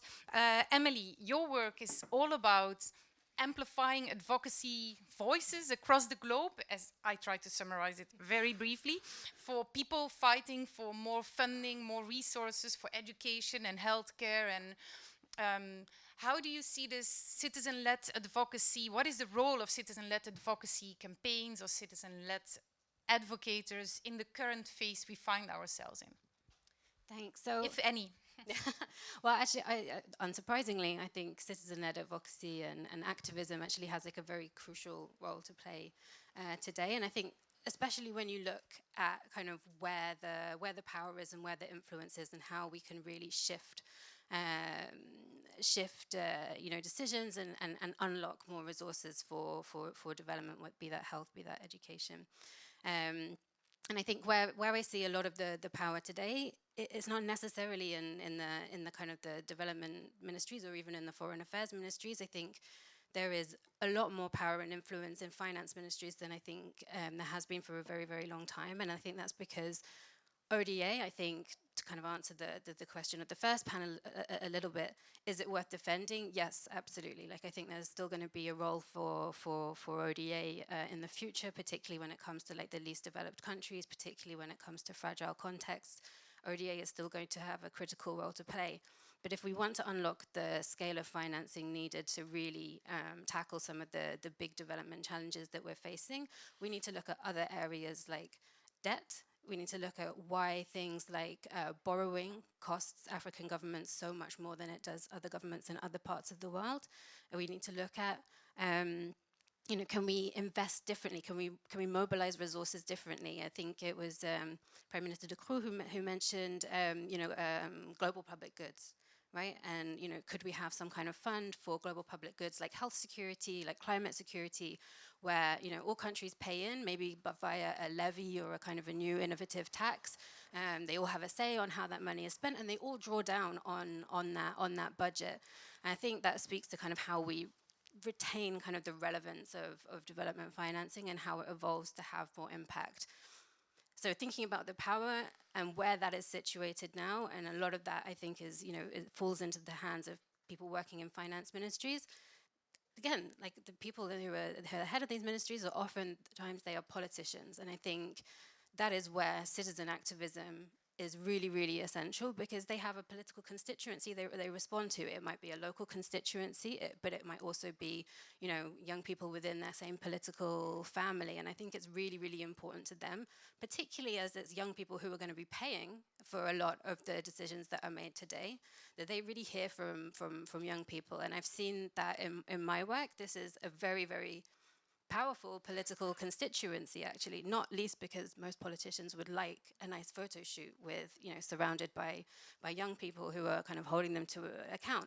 But I think it's really important for young people and young activists in this room to kind of see and recognize the power and influence that they can have and to use it. And also a bit linked to the previous panel, but do you see, you mentioned that you are doing this job already for 10 years or being involved in the one campaign for 10 years. Do you think we are more willing to listen to citizen-led advocacy and maybe especially to young people, or is the space becoming more difficult? Or? Yes and no. I mean, I do think young people are still a very powerful political constituency. I mean, if you look at the European Commission, you know, that each commissioner now has had a youth sounding board, for example, that they have to set up and dialogue with regularly. I think every year. So there is still very much a desire by today's kind of political class to create spaces where young people can have a say. And so I think it's really important to show up, to be prepared, and to be ready to you know, hold people to account. Is it Show getting up, more? be ready. And hold people to account, yeah. Okay, so that's for the young people, like there was And do. some very And concrete... do it super effectively, you know, like there's like a wealth of knowledge and expertise, I think, in young people. And I'm thrilled that the Commission in particular is taking that into account. Is it becoming more difficult? Yes, it is, because we're seeing politics is shifting, and, you know, not everyone feels the same way, and not everyone, you know, wants to necessarily engage in these dialogues. And I think that's where having kind of uncomfortable conversations amongst ourselves in this room about, you know, how we present our issues is really essential, particularly if we want to have an impact. Because if we're talking to finance ministers, if we're talking people on the right who are not natural allies for us, we are going to have to think differently about how we present our issues. I think we have to move past the idea that ODA and development cooperation is a luxury that we can't afford when times are tough. And I get it, people are feeling like this is a really difficult moment. But how about we flip that narrative and actually, you know, ask people, like, can we afford not to do this? What are the implications of not doing this? And I think that is actually a more interesting starting point for these conversations. And maybe more urgent, yeah. Sunera, so you look closely also at how people are responding to everything that is currently happening in the world of development cooperation. And also here, we talk about not new actors, but maybe like spotlighting actors more strongly, like companies or the airline aviation tax or the Ministry of Finance becoming more prominent. How can we ensure that these new financing models don't become, I would say we can test your Dutch, oude wijn in nieuwe zakken. Like old wine in new bags, like that we just, is that a good translation? Yeah, I found it good enough. And how do we avoid that within these new modalities, old power hierarchies are being maintained or maybe even strengthened? Yeah, thank you, Sarah. I think that was one of the main reasons why I thought I considered this to be a wake-up call, because that's the most important thing, that we need to challenge the system as it is right now. So we all know development aid doesn't work or did not work. Obviously, there are success stories here and there, but the general consensus among the world right now, especially the global north, is that it didn't work and we need something better. We need to, you know, go for localization. We need to go for this. We need to go for that. And I think the most important thing to consider is that why it did not work to begin with, in order to address the hierarchies system as well. And a very interesting example that we had from our research was that we were trying to do one research on this unintended effects, and we were working with different organizations, different countries, different organizations, and obviously we were critical. We are academics. That's all we do, right? We sit and we criticize. So we criticized all the organizations that we worked with. And we sent our work to these organizations, and we said to them, hey, we have written this. If you agree with this, if you agree with what we've said, please say okay, so that we can send it for publication. And all three organizations, they are all government organizations, they said, no, you cannot publish this because this will reduce our funding, because obviously this kind of criticism has an impact on whether we are efficient, whether we are good or not. So the first and most important thing that we notice in the system is that we are very much afraid to publish failures. And this was different countries, different setups, all of that, but all of them said the same thing. And when we're afraid to publish failures, you know, on why development aid didn't work, or this project didn't work, or that one didn't work, it is then parts of it are then picked up by the media and then are highlighted in such a negative way that everybody is radicalized about development aid not working. So I think the first and most important thing, especially the actors that are in the field, is to be courageous enough to say, yes, it didn't work, and here are the reasons why this didn't work and why this didn't work, so that there is a learning culture within the whole sector, which is currently missing. So we are right now, shooting randomly in the air and saying, oh yeah, it's localization. Oh yeah, we didn't understand that or this. But there is no clear evidence that exists that could help us actually understand the underlying problems that might be there. And is the researcher asking for more research to be done? Oh yeah, obviously. Yeah, so more funding for us. That's that's the underlying thing. No, so basically there is need for publishing failure and for understanding failure, even if that is uncomfortable. And this applies more to the donor side than to the recipient side, that they need to come back to it and try to understand it, more evidence-based. Then the second thing I would like to highlight is, it has been said off and on here as well, is the approach of systems thinking. So right now, we look at individual problems as individual problems, and we treat them as line items, so we are funding health, we are funding education, we are funding sustainability, and that is how the system is developed right now. The actual thing is, which was also said in the previous panel as well, is that they're very much interlinked. So one affects the other. So obviously the effectiveness is reduced because we are treating it as a line item in our current structure, and as a result, that thinking needs to change. And once that changes, obviously the system can learn to repair itself and can go in a better direction. And third and final, and I know we are short on time, is the financial side of it. We need to also focus, so we've always focused on the social sector.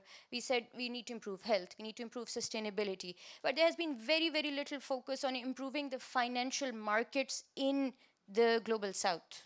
That has never been one of the targets, and we did, the previous panel also talked about these illicit funds that are getting out of the country, but generally the problem is that when the donor is in trouble, it is automatically translated to the global south, whether they did anything wrong or not, because the financial system is so interlinked.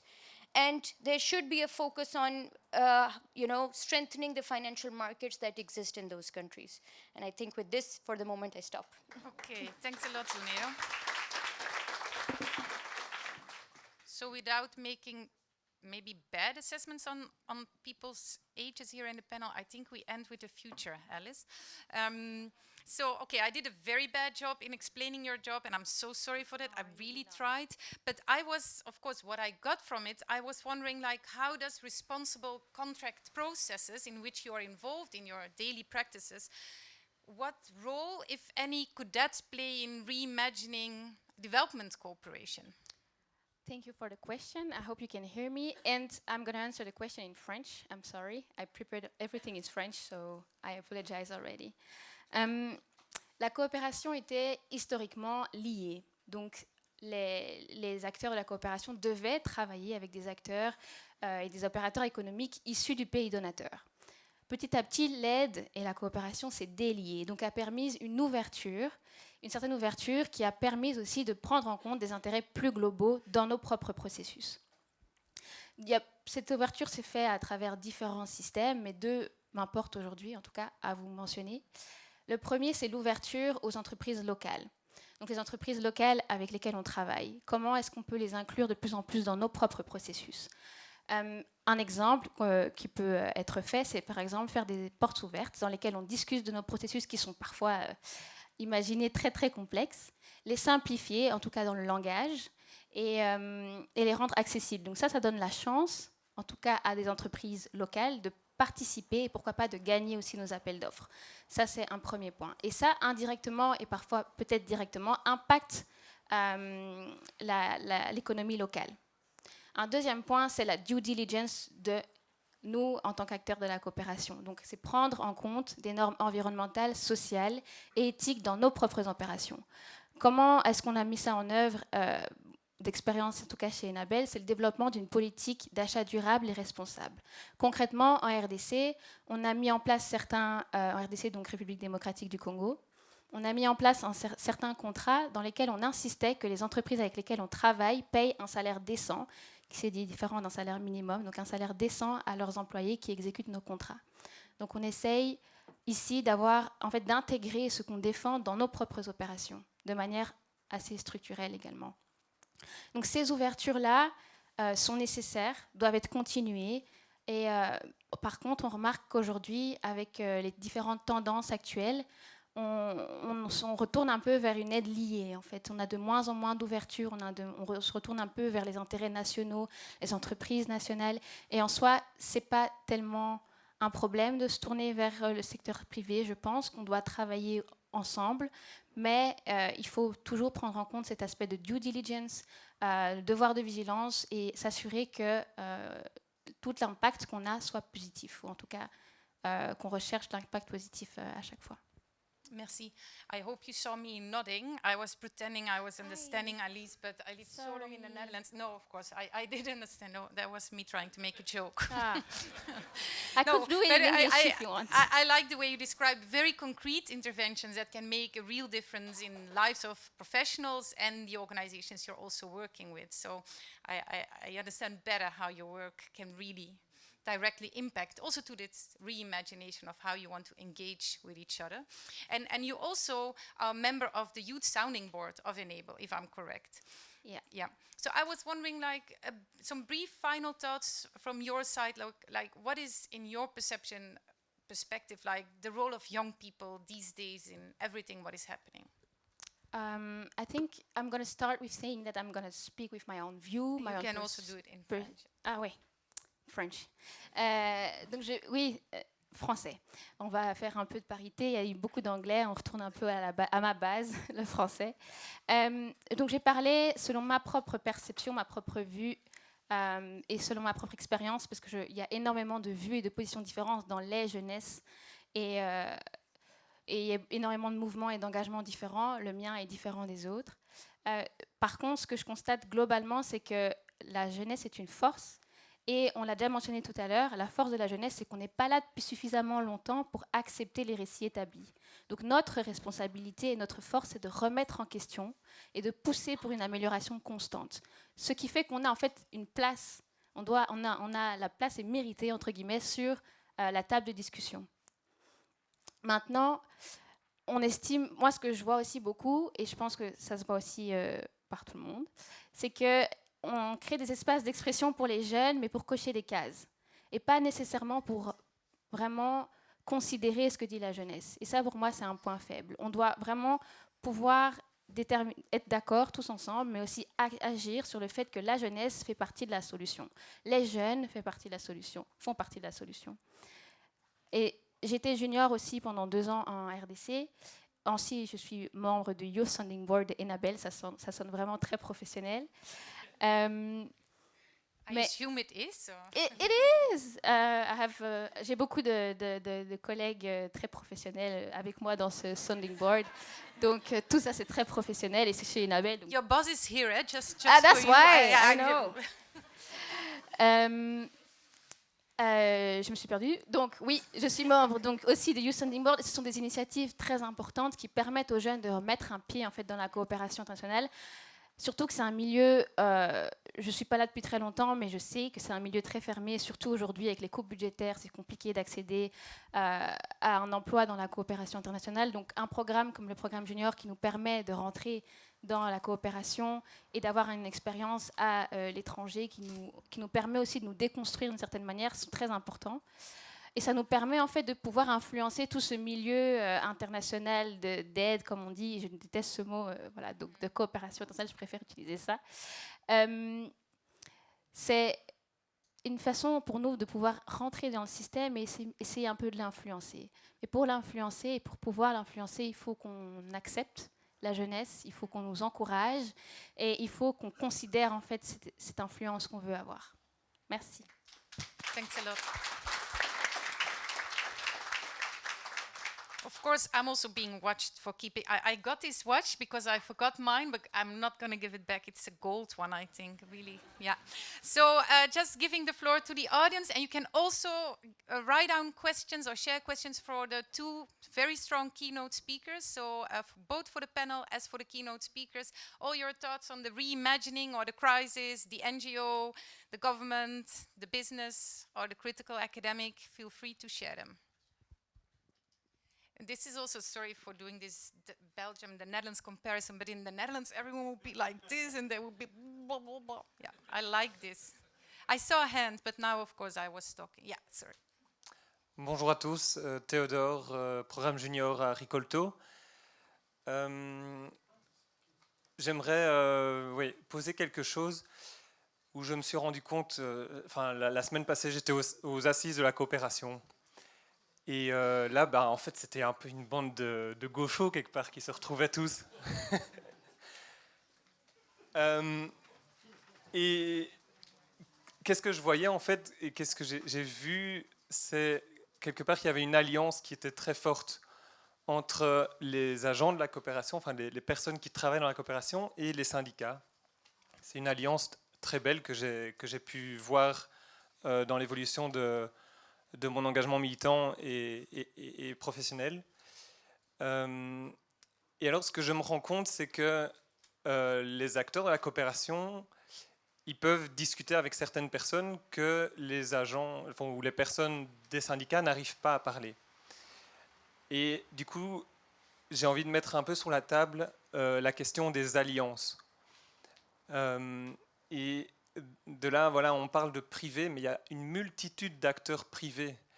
Il y a du populisme dans le privé aussi. Enfin, genre, il y a plein d'idéologies dans le privé, dans le public également. Et donc, j'ai envie de vous poser la question ici à travers le panel, de quel genre d'alliance vous pourriez imaginer avec les acteurs de la coopération. Merci. Emily, I think I would like to ask this question to you, since you maneuver in this web of stakeholders through your work. Could you share some thoughts on this one? So if I understood... Hello? Yes. Yeah, so since there's this wide diversity, companies are not companies, like what are your ideas on maybe also kind of ideal alliances between... Partnerships and alliances. So again, I think it comes back to like who are we trying to convince in any particular moment. I think the unions is a great one, and there is indeed already like a lot of established kind of coordination and collaboration there. I think one of the things that we've been reflecting on and struggling with a little bit is, you know, how do we establish kind of new partnerships with people that maybe have the ear of the people that we're trying to influence. And so I do think that requires looking beyond kind of our usual comfort zone.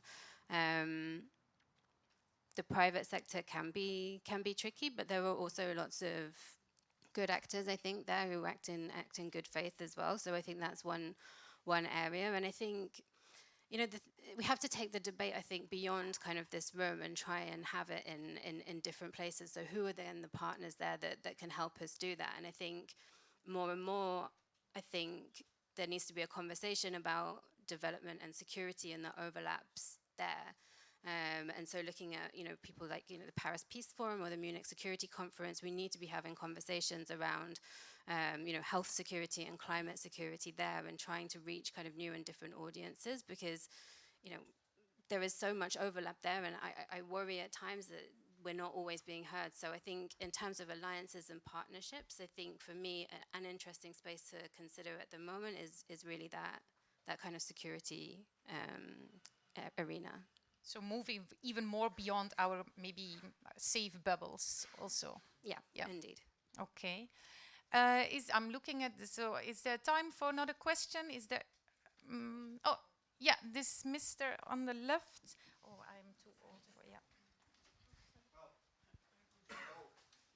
Is it forbidden for older persons to say something? Are you young at heart, or...? Well, I will try to give the word to young people in Africa. sometimes when I stumble and I'm in Africa, I have the impression that many young people would like to have a job there.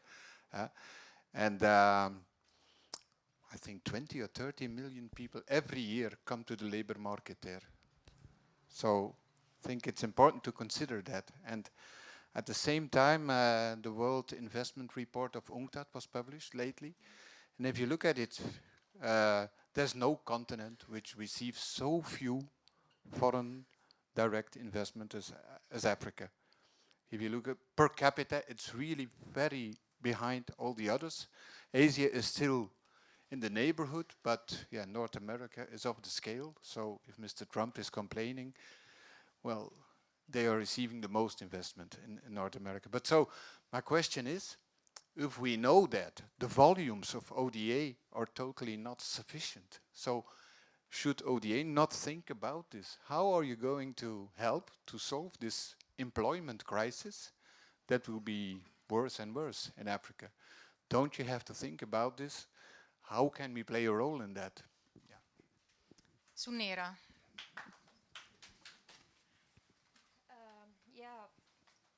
That's a question that many economists have been struggling with as well, because all the models that have been developed in terms of employment or how to increase employment and everything have been from the good times of the global north.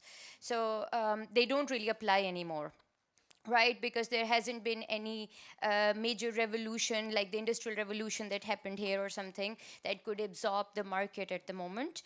That being said, I do think there is a lot of potential in terms of creating jobs, and there is quite a lot of investment happening with regards to the AI bubble in Africa. Will that create a lot of jobs? I'm not sure. But is job market, is that one of the main concerns, that youth is not getting employed? Definitely. But the answer to that does not, they're trying to find an answer, but it doesn't exist so far in what we have studied and what we have tried to make sense of. Foreign direct investment also will have some impact on the job market. This is what the research says, but it still cannot absorb the large amount of young population that exists in Africa that has been trying to, enter the job market. And it is no better in Asia as well. So if you look at the example of India, I'm not from India, just FYI.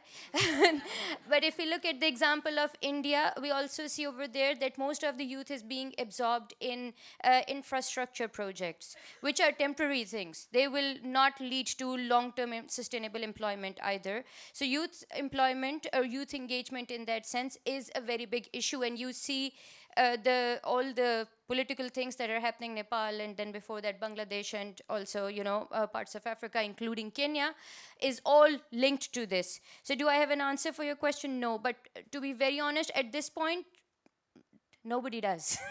So they're still trying to figure out and do smaller projects here and there. But the actual, in terms of, what policy works, none of them that had worked in the past can be applied anymore because the world is different. I'm looking, oh, thanks a lot, Sunera. I'm looking, there is a room for final question from the online people or not? I have one here, or no? We have a question. Yeah.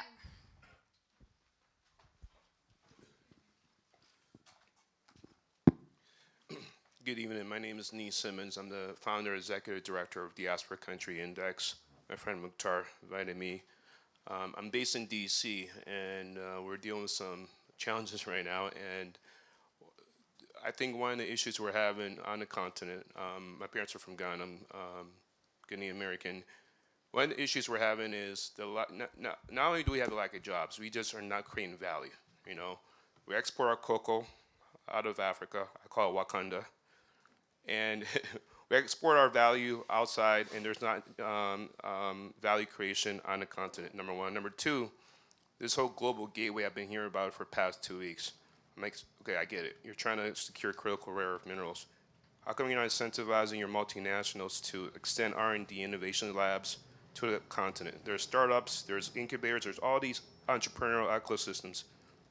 The problem is, entrepreneurs have an idea, they don't have a market to integrate their product into a supply chain. So these are potential opportunities to create jobs. Not going to solve the problem overnight, but in the era of declining ODA, the U.S. administration, they're trying to secure critical rare earth minerals. I think Europe needs to take a different path by saying, look, we're getting older, Africa's the future. How do we create market opportunities? Because it's the same time zone, it's in our backyard. And that's one way. And then the diaspora. Link the diaspora all over the world. How do we provide technical assistance, mentorship, and then potential impact capital? I think we need to be careful about just using the diaspora like a piggy bank. So my question to you is, what is the potential to incentivize European multinationals to extend their supply chains to the African continent to scale R&D innovations to solve indigenous African problems? That's my question. Mukhtar, your friend is asking a question. Is it possible to do a concise answer, and then the rest you can do when you join for the drinks? It will be a concise one. So I just said 70% loss of budget and UN, 25% loss of budget here at Enabel. So the question you ask, where did that money went to? It went to mainly the defense sector. So now we are talking about the critical minerals. So why the critical minerals? It's again to safeguard the defense industry. So here, yes, value addition on the African continent is possible. We see some examples already taking place, but also very minor, which is what the Chinese are doing. So my country of origin is Guinea-Conakry, West Africa. We are the biggest, let's say the country that today is the biggest bauxite, which is on the line of aluminium and gallium producer in the world. And the Chinese has decided, even though they control the entire almost 60% of the aluminium market is controlled by the Chinese, and 98% of the gallium is controlled also by the Chinese. They decided to say, okay, we know we are extracting almost over 80% of that from Guinea. As from now on, we're also going to start producing locally those added value. That means actually, if the European market, the European private sector, so the budget that's being cut here is not allocated to the European private sector to add value locally there, that means we gonna see within the next 5 to 10 years more and more that, let's say 60% of control of the aluminium being 8%, 9% owned by the Chinese, and then they're gonna introduce export control just like they did for the gallium already, which means the European industry is gonna suffer more than it suffers now if, again, the necessary incentives are not given to do local manufacturing, local value addition on the African continent. That's actually what I'm trying to say. That should be the shift that need to be operated as soon as possible. Yeah. So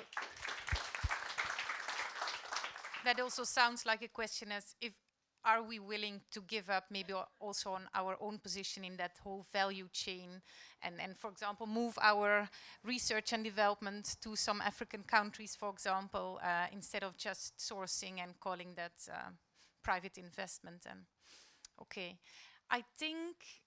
One more question from the Mentimeter. Okay, from the Mentimeter, then I have another one. Let me see. Oh, shit.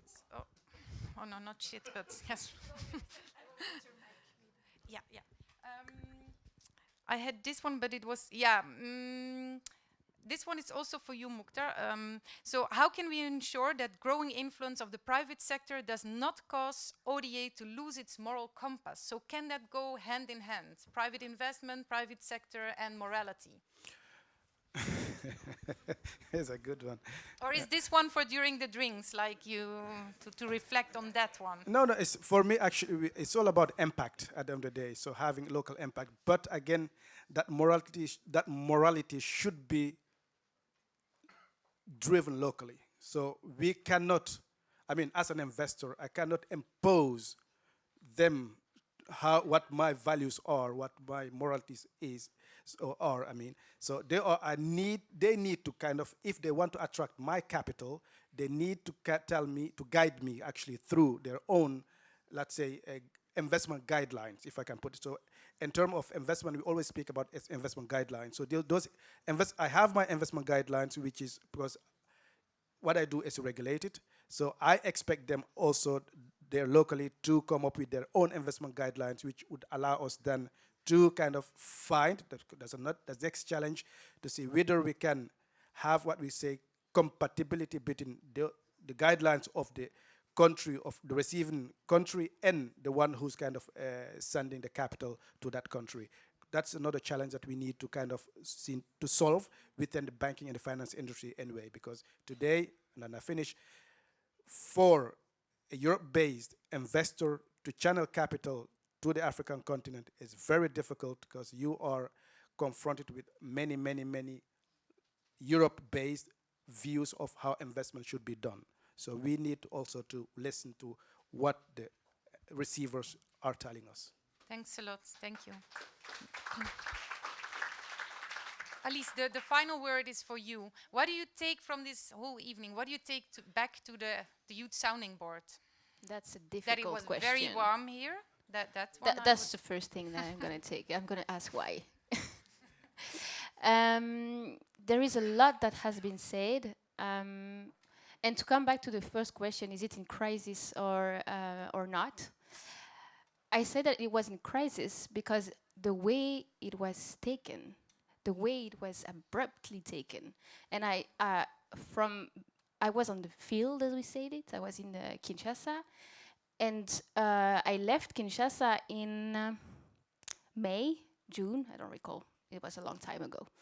And already the impact, the impact is already felt now. When I was there and when I talk about to my colleagues that are there now, there is already an impact happening. So from my takeaway would be like, we all discuss together really important matters. We try to come with solutions coming from different levels, but but we don't have one solution actually. So how do we come with a financial solution to try to solve this impact that has been done? I think for my takeaway is like there has been a huge impact with this reduce of funding, and how do we manage how do we stabilize it now? I think that would be the most important question, and now we can think about the solution with the youth, of course. Yeah. Thank you. This is, so you're looking for this solution. This for me is also the moment where I think like, oh, we have this very wise man in this room. I don't dare to look at him, but I got to know him through his book. I hope he will be able to come up with that one solution for us, Mr. on the first row. Okay, thanks a lot to the panel. Thanks a lot to the audience. An applause. Thank you, Sarah and panelists. Before we give the floor to David van Rijbroek to wrap up the evening, we want to know how you are doing. Apart from very hot, oh my God. We do want to know, how are you leaving this evening?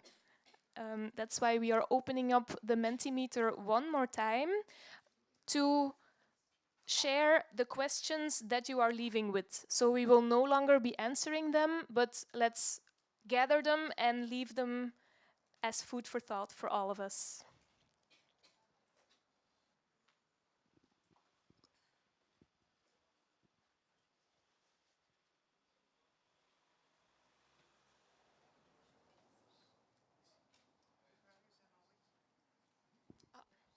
If the technical team can go to the Mentimeter and open up the open questions Mentimeter page, please.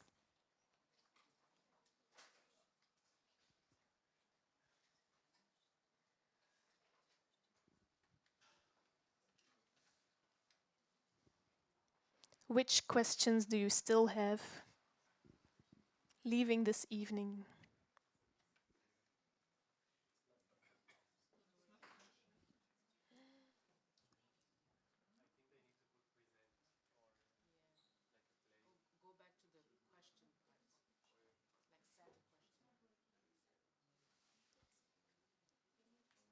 Sorry, we surprised them a little bit with this. Okay, in that case, sorry. Please send them afterwards, and we will give the floor immediately to David van Rijbroek. He is a writer and historian, and he will share a more personal reflection on what he has heard this evening. He was taking notes the entire evening, so there should be good stuff in there. Warm welcome. Thank you. Good evening. Thank you. Thank you for your great energy. You're amazing. A few weeks ago, when I got invited to this event, they just said like, yeah, and just at the end, give a quick summary and a wrap-up, and that's fine. They didn't tell me it was an event with 2 organizers, 2 keynote speakers, 2 panels with 4 brilliant participants, and 2, I had never heard about this, intermezzo testimonials. In subtropical temperatures, without a toilet break, and with stroboscopic lighting provoking epileptic attacks. So, good evening, and thank you for bearing with me. I should never have accepted this invitation. But a while ago, I'll be very brief. They only gave me 15 minutes, so that's fine. A while ago, sorry, I'm going to put my timer on. A while ago, I met my friend Didik in the streets of Brussels, Didik Agos Prastowo, who is Indonesian. He's my teacher for Indonesian language when I was writing my book Revolusi on the importance of the decolonization movement in Indonesia. I had to learn some Indonesian, and Didik was the one. He was extraordinary. This was this guy from Java who had traveled to Europe and settled in Hungary and became probably the very first Indonesian to speak Hungarian fluently, and even wrote, just because he liked it, a handbook for learning Indonesian when you start as a Hungarian speaker. So this is how I started with him. He was absolutely extraordinary, and he worked in a coffee bar, because in the language school where I contacted them, and I said, like, I'm looking for an Indonesian teacher. They said, like, we never had anybody in Brussels for the past 50 years willing to learn Indonesian, but we found this guy who works in a coffee bar and could explain his language to you in perfect Hungarian. But so I saw him again on the street, and I said, how you doing now? Back to English, I had to admit. And he said, yeah, I changed job. I don't work in a coffee bar anymore. I work in the Sofitel now. I've moved to hospitality. And it's interesting to notice this, because actually today's director, Jean, he started off his career in international development by applying at the Sofitel at Phnom Penh in Cambodia, trying to get a start into the world of helping people. But my friend Didik, he said, like, I'm suffering. I have to learn a new language. I said, Didik, you speak Indonesian, you speak Hungarian, you speak English, you speak French. What's the new language? Yeah. You know, I'm a trainee now at the Sofitel, and I have to be very polite, which he was, but I cannot use a phrase like, can I help you? You cannot address a customer in the hotel lobby with the very simple question, can I help you? And I said, what are you supposed to say then? Well, I have to teach myself to say, like, is there something I can do for you today? Or, how may I assist you? Or, let me know how to please you today. And I said, Didik, this is pathetic. You're this brilliant language teacher, and now being trained to speak like... I was completely puzzled by this change of linguistic etiquette. And he said, well, that's what I learned in my training, if I say, can I help you? Customers may fear that they come across as being helpless, as being in need of help, and they might feel humiliated by the phrase. I thought, well, that's perhaps typical for customers at the Sofitel. I thought it was preposterous and idiotic that very rich people do not want to be addressed. For those who have never spent the night at the Sofitel, it's one of the most expensive hotels in Brussels, just around the corner here. But I started to think about this, because there is a distinction between intent and effect. Your offering of help might be experienced differently by the person receiving it, and not necessarily because he's a Sofitel customer. Help might originate as a form of generosity, solidarity, profound care, but it may come across as condescending. In the notion of help, there is something vertical. And I think it's very good, and I'm very grateful for Didik for not only improving my Indonesian, but also my English. If you translate the word help into French, it becomes aide. And if you translate it back into English, you got to aid, development aid. And so yes, there is a danger of verticality where we talk about development aid. It may come across with the best of intentions as patronizing, paternalistic, condescending, humiliating. There's something really interesting about the word humiliating. The etymology of the word humiliating, it comes from humus, Latin for earth, rotten leaves. So humiliating is basically, well, it's the vertical dynamic of putting somebody down. Strange. So if your vocabulary is one of aid, which may come across as a vertical form of condescending, creating a feeling of dependency in countries that are proud of the independence they just got, this squares badly. And so ever since the past 15 years, I think with Dambisa Moyo's book on the dead aid, the whole notion of aid has been challenged. And I think rightly so. And at the same time, I refuse to do away with aid altogether. The first one is purely anecdotal and biographical, autobiographical. My first political action in my life was done when I was 12 years old. I come from Bruges and I went to this third world market where we were asked to sign a petition claiming that Belgium should invest, do what it had promised, to spend 0.71% of its gross domestic product. And I had signed this as a 12-year-old, and 3 months later I got a letter from a Belgian MP, which I found was very intimidating, but he was going to take care of that. This is my least relevant argument of tonight. More importantly, aid was historically meaningful and significant. When I was writing my book on Congo, I read about several thousand books. The best one I read, the least well-known one, was by a Belgian-Russian agricultural engineer called Vladimir Dragusov. And he published under the name Vie Souchard, Jour de Brousse. Fantastic book.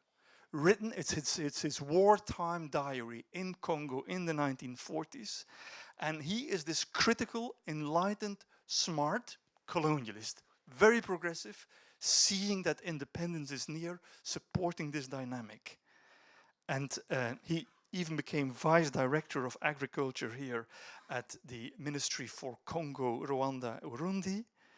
And in 1958, just 2 years before independence, he started, together with Dominique Pier, Nobel Prize laureate, he started Île de Paix, Peace Islands, Vredeseilanden. And Ricolto was just mentioned by one of the questions. Ricolto is the new name of that previous NGO. So here is a late colonial figure who starts one of the key aid organizations in Belgium, Vredeseilanden, Île de Paix, because he believed that cooperation in rural areas was absolutely key. And he had seen that independence was key, but the decolonization had been lacking. I mean, in Congo, this is the African country I know best, independence came too early, decolonization started too late. With the classical example, at the day of independence, you only had 16 people in Congo with an academic degree. And people were not even allowed to study history, philosophy, political science, or law. The most controversial, the most subversive topic they could study was psychology.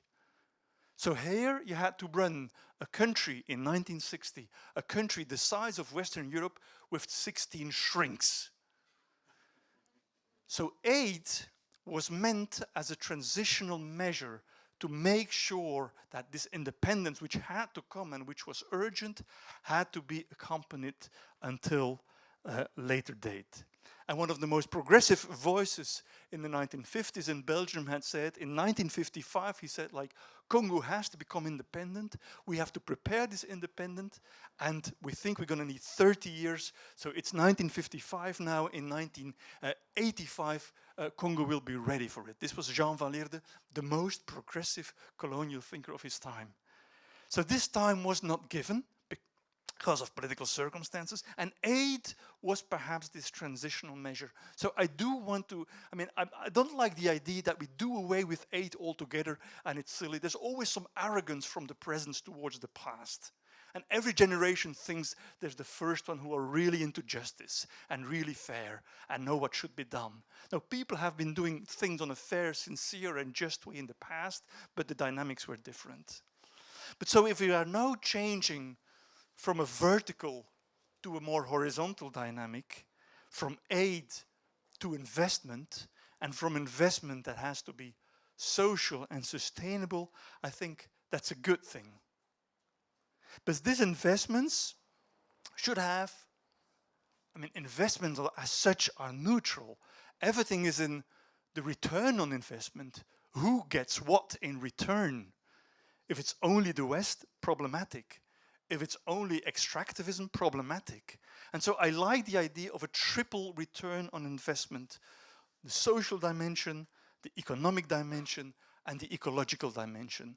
These three are often named together as the core values when you talk about return on investment. And yet, what really surprises me, we don't talk about the fourth level of return on investment, and it's the political return on investment. Even tonight, I've been truly thrilled and fascinated by the debate, but politics have only been mentioned passingly. Democracy, I even didn't hear it.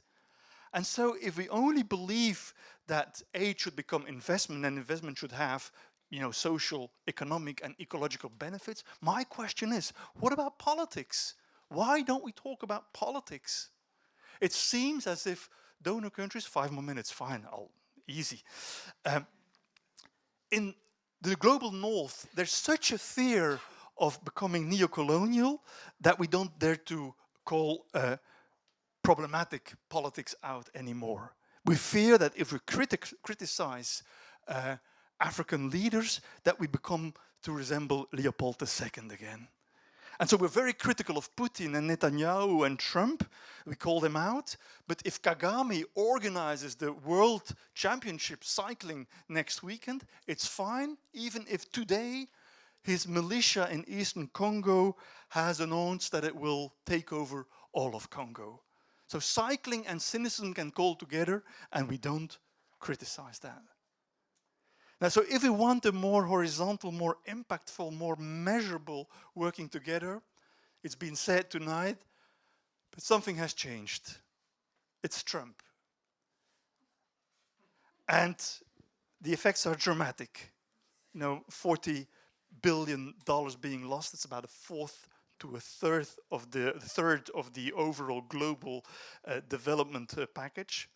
But at the same time, and this is my most controversial contribution to tonight, Trump is the best thing that could happen to official development aid. Because this is liberating. This finally sets us free to treat each other as equals. We have both been cheated. We have both been betrayed. Trump has taken away US aid from Africa, has taken away NATO from Europe. Oh yeah, we still have NATO. We only have to pay more for less protection. We have to spend it in American ammunition factories. And on top of that, if we want someone to sell some stuff in America, there's a 15% tariff. We've both been betrayed. The West is dead. There is no more West anymore. The West is broken apart. We have the Wild West, and let us become the warm West. This is what I hope for. So the EU now is looking for new partners to strengthen what we stand for. And Canada is mentioned, and Australia, and Japan, and that's all good and well, and these countries have a lot to offer. But there's something deeply colonial in only looking at highly westernized countries. We have to be building new partnerships. Brazil, South Africa, Tanzania, these are the countries we have to strengthen our ties with, not just in terms of cooperation, but in terms of foreign policy. And I really, really endorse the idea that foreign policy and cooperation, should no longer exist as two different entities. There was a time that these were apart. You had a Minister for Foreign Affairs and a State Secretary, a bit of a loser who could do cooperation, and this has been integrated now, and it's really how it should be. So new partnerships. One of the key topics for these new partnerships is our digital autonomy. As we speak, Europe is a digital colony of North America. Our data are all stored on cloud services in America. Our historic climate data, the most valuable source of information right now, is stored on American servers. Last month, Trump has closed the Mauna Loa Observatory on Hawaii, the longest observatory in terms of climate data. Imagine the moment he decides to do away with this climate data on American servers.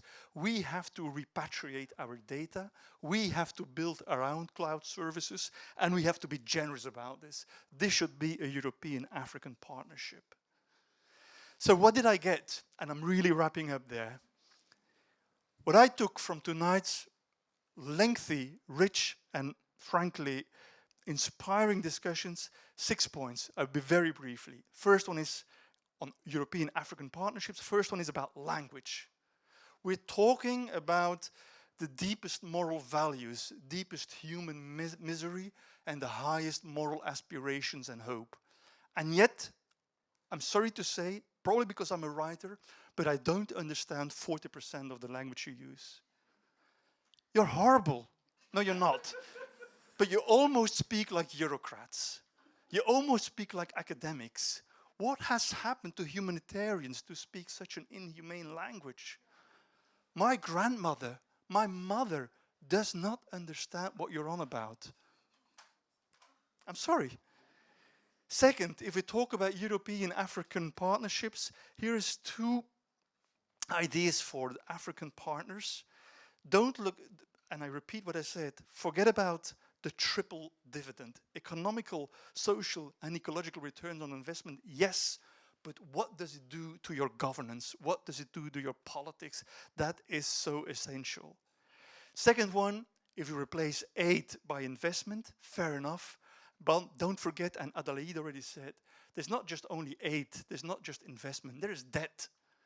And it's not African debt towards Europe, it's European debt towards Africa. You need to pay us back in money, but we used your carbon. So there is a deal to be said there. In terms of what Europe can learn, I think I've heard a lot of talk about communication tonight. We should better communicate why we do this. Well, it's very good to stop being paternalistic towards Africans, but you're very paternalistic to Europeans. It's not just about explaining stuff to people. I'm an activist for democratic participation. There's been on a lot of topics, there have been citizen panels on participation, on deliberation. I have no knowledge whatsoever on one panel being done on development aid. So speak to people. Don't be elitist. Trust people. Trust even populist voters to come up with relevant ideas.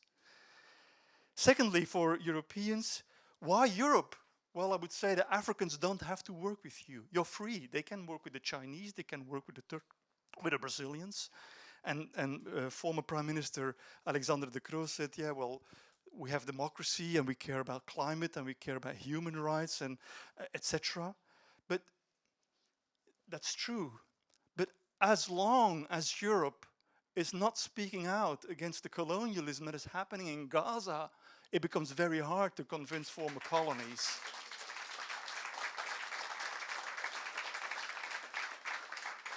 And as long as we are defending the Paris Climate Agreement, but we're not doing enough ourselves, and we even refuse to stick to our promise to put money, Western money, Northern Hemisphere money, into loss and damage budgets, Why would you be waiting for our investments if we don't even pay what we have to pay to you for the damage we have done?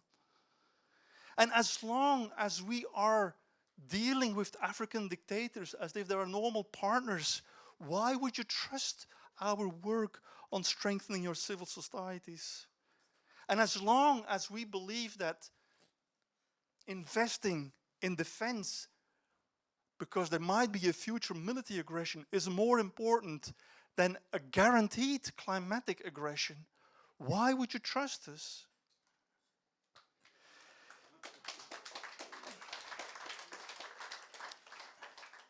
There's one good thing. Somebody said it tonight. It was in the first panel, I believe. We are not saviors anymore. Nobody is a savior anymore. We live in unsavory times with unsavory types. We don't need to be saviors.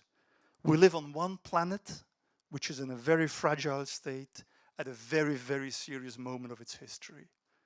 What we need to do now is to work together. One more thing to conclude on etymology. Humiliation comes from humus. Another word that comes from humus is humility. Humiliation is putting one person down to earth. Humility is realizing your own smallness. And realize your own smallness is the beginning of courage. And it's the beginning of determination. It's not A helping B, but A and B helping each other in a crazy world. There's two more words coming from humus. It's the word human and it's the word humor.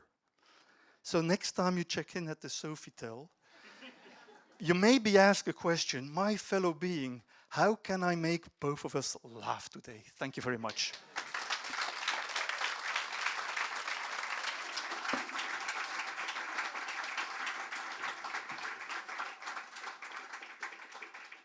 Thank you very much. Can you hear me? Yeah. Thank you very much, David. I have to say it's difficult to speak after you. Another big applause, please.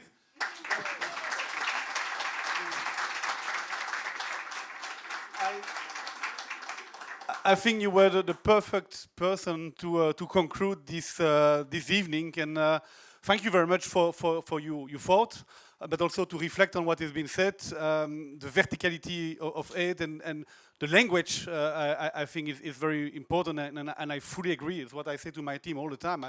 We need to speak a language that people can understand, and it's not only the language as a tal, but the language, the words we use. I don't know how you get out that I applied for the Sofitel in Cambodia, so that's something I have to discover. But it's true, yeah. So I'm starting to wonder where this information is about, because it was like 25 years ago, but interesting. Anyway, no, thank you very much. And then the reflections you have, the Wild West, the Warm West, very interesting. The West doesn't exist anymore. I think it's very important for us to realize that we need new alliances, and this kind of entre-soi of the Western world is a bad thing for the international cooperation. I want to thank all the panelists. I was very inspired by all of you. I'm very happy about how we succeeded to do something different, because even if we use some jargon, it's still different panels. And one colleague from Ricolto mentioned the Assises de la Coopération last week. There it's a lot of entre-soi where we speak to ourselves. Here, bringing people from different countries, different origins, different types of professional background, different ages together. It's not something we see enough, I think, in our sector. And for that, I would like to really thank the BeGlobal and Je m'engage pour l'Afrique team. So if you can stand up, those. Yeah, Eliana, you can come with me. And, yeah, please. Yeah, thank you.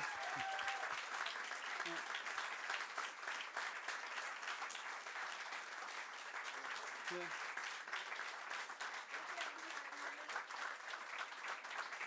Yeah.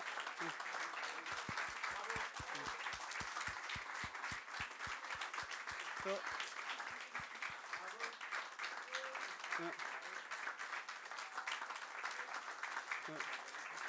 Nathalie, yeah. You know, the BeGlobal was used to be called Kleur Bekenne, annoncer la couleur before, and we got a lot of criticism how to reinvent it, and I got pressure, they got pressure. But I think you demonstrated tonight that you are up for the future, and again, please applause, all of you. And Nathalie. Yeah. What I'm very glad as well tonight was not only about Europe and Africa, but Europe as well, because here it's a Belgian-French collaboration, also with a touch of Dutch. and that's also interesting within Europe to stop being in our own bubble, Belgian, French, Dutch. We all have the same challenge, so we need to work together. And this even was, as you see, in partnership with the Practitioners Network. Practitioners Network is a network of 27 European development agencies, enabled together with SIDA, the Swedish corporation, we have the presidency. And this is what we try to do, to reinvent international cooperation, not just wait for instructions from politicians, but really influence politicians. And for that, we need you. We need different of us. So tonight, I learned a lot from all of you. And to be honest, it gives me a lot of hope and a lot of energy. And also, it makes me confident because all what we discuss is what Enabel is already trying to do. We work with Brussels Airlines, we work with Brussels Africa Hub, we work with universities. I mean, all of you, you are already part of with Parliament. We are part of the family. I think we made a success having a climate activist together with an airline. I think it's I think it's jamais vu, but this is Adelaide. You will have to explain yourself at the COP, but but I think it's part of what we need is dialogue, and we need to understand each other because no single actor alone can solve this. I know it's about cooperation. Is not only about Africa and Europe. It's among ourselves. And I think tonight you demonstrated that. And I hope that the target audience of tonight, it's not me, but the youth and those who are online. I hope that it gives you hope and willingness to engage more in international cooperation. And as you said, it's not only NGOs. It's Enabel, no, just kidding. But it's also private companies and everywhere you are, you have a role to play. And I think this is a beautiful message we send out tonight. So this is the start of a journey. BeGlobal started for a new generation of programs for the next 4 years. Again, thank you very much. Thank you to Je m'engage pour l'Afrique. Eliana, please come with me because we were together. I suggest a group photo of the panelists. So the panelists, can you stay here for the photo? And those, you can go for the drinks and we can continue the conversation. Thank you. Merci. Non, non, c'est bon. Bah, c'était magnifique. Hein. C'était bien.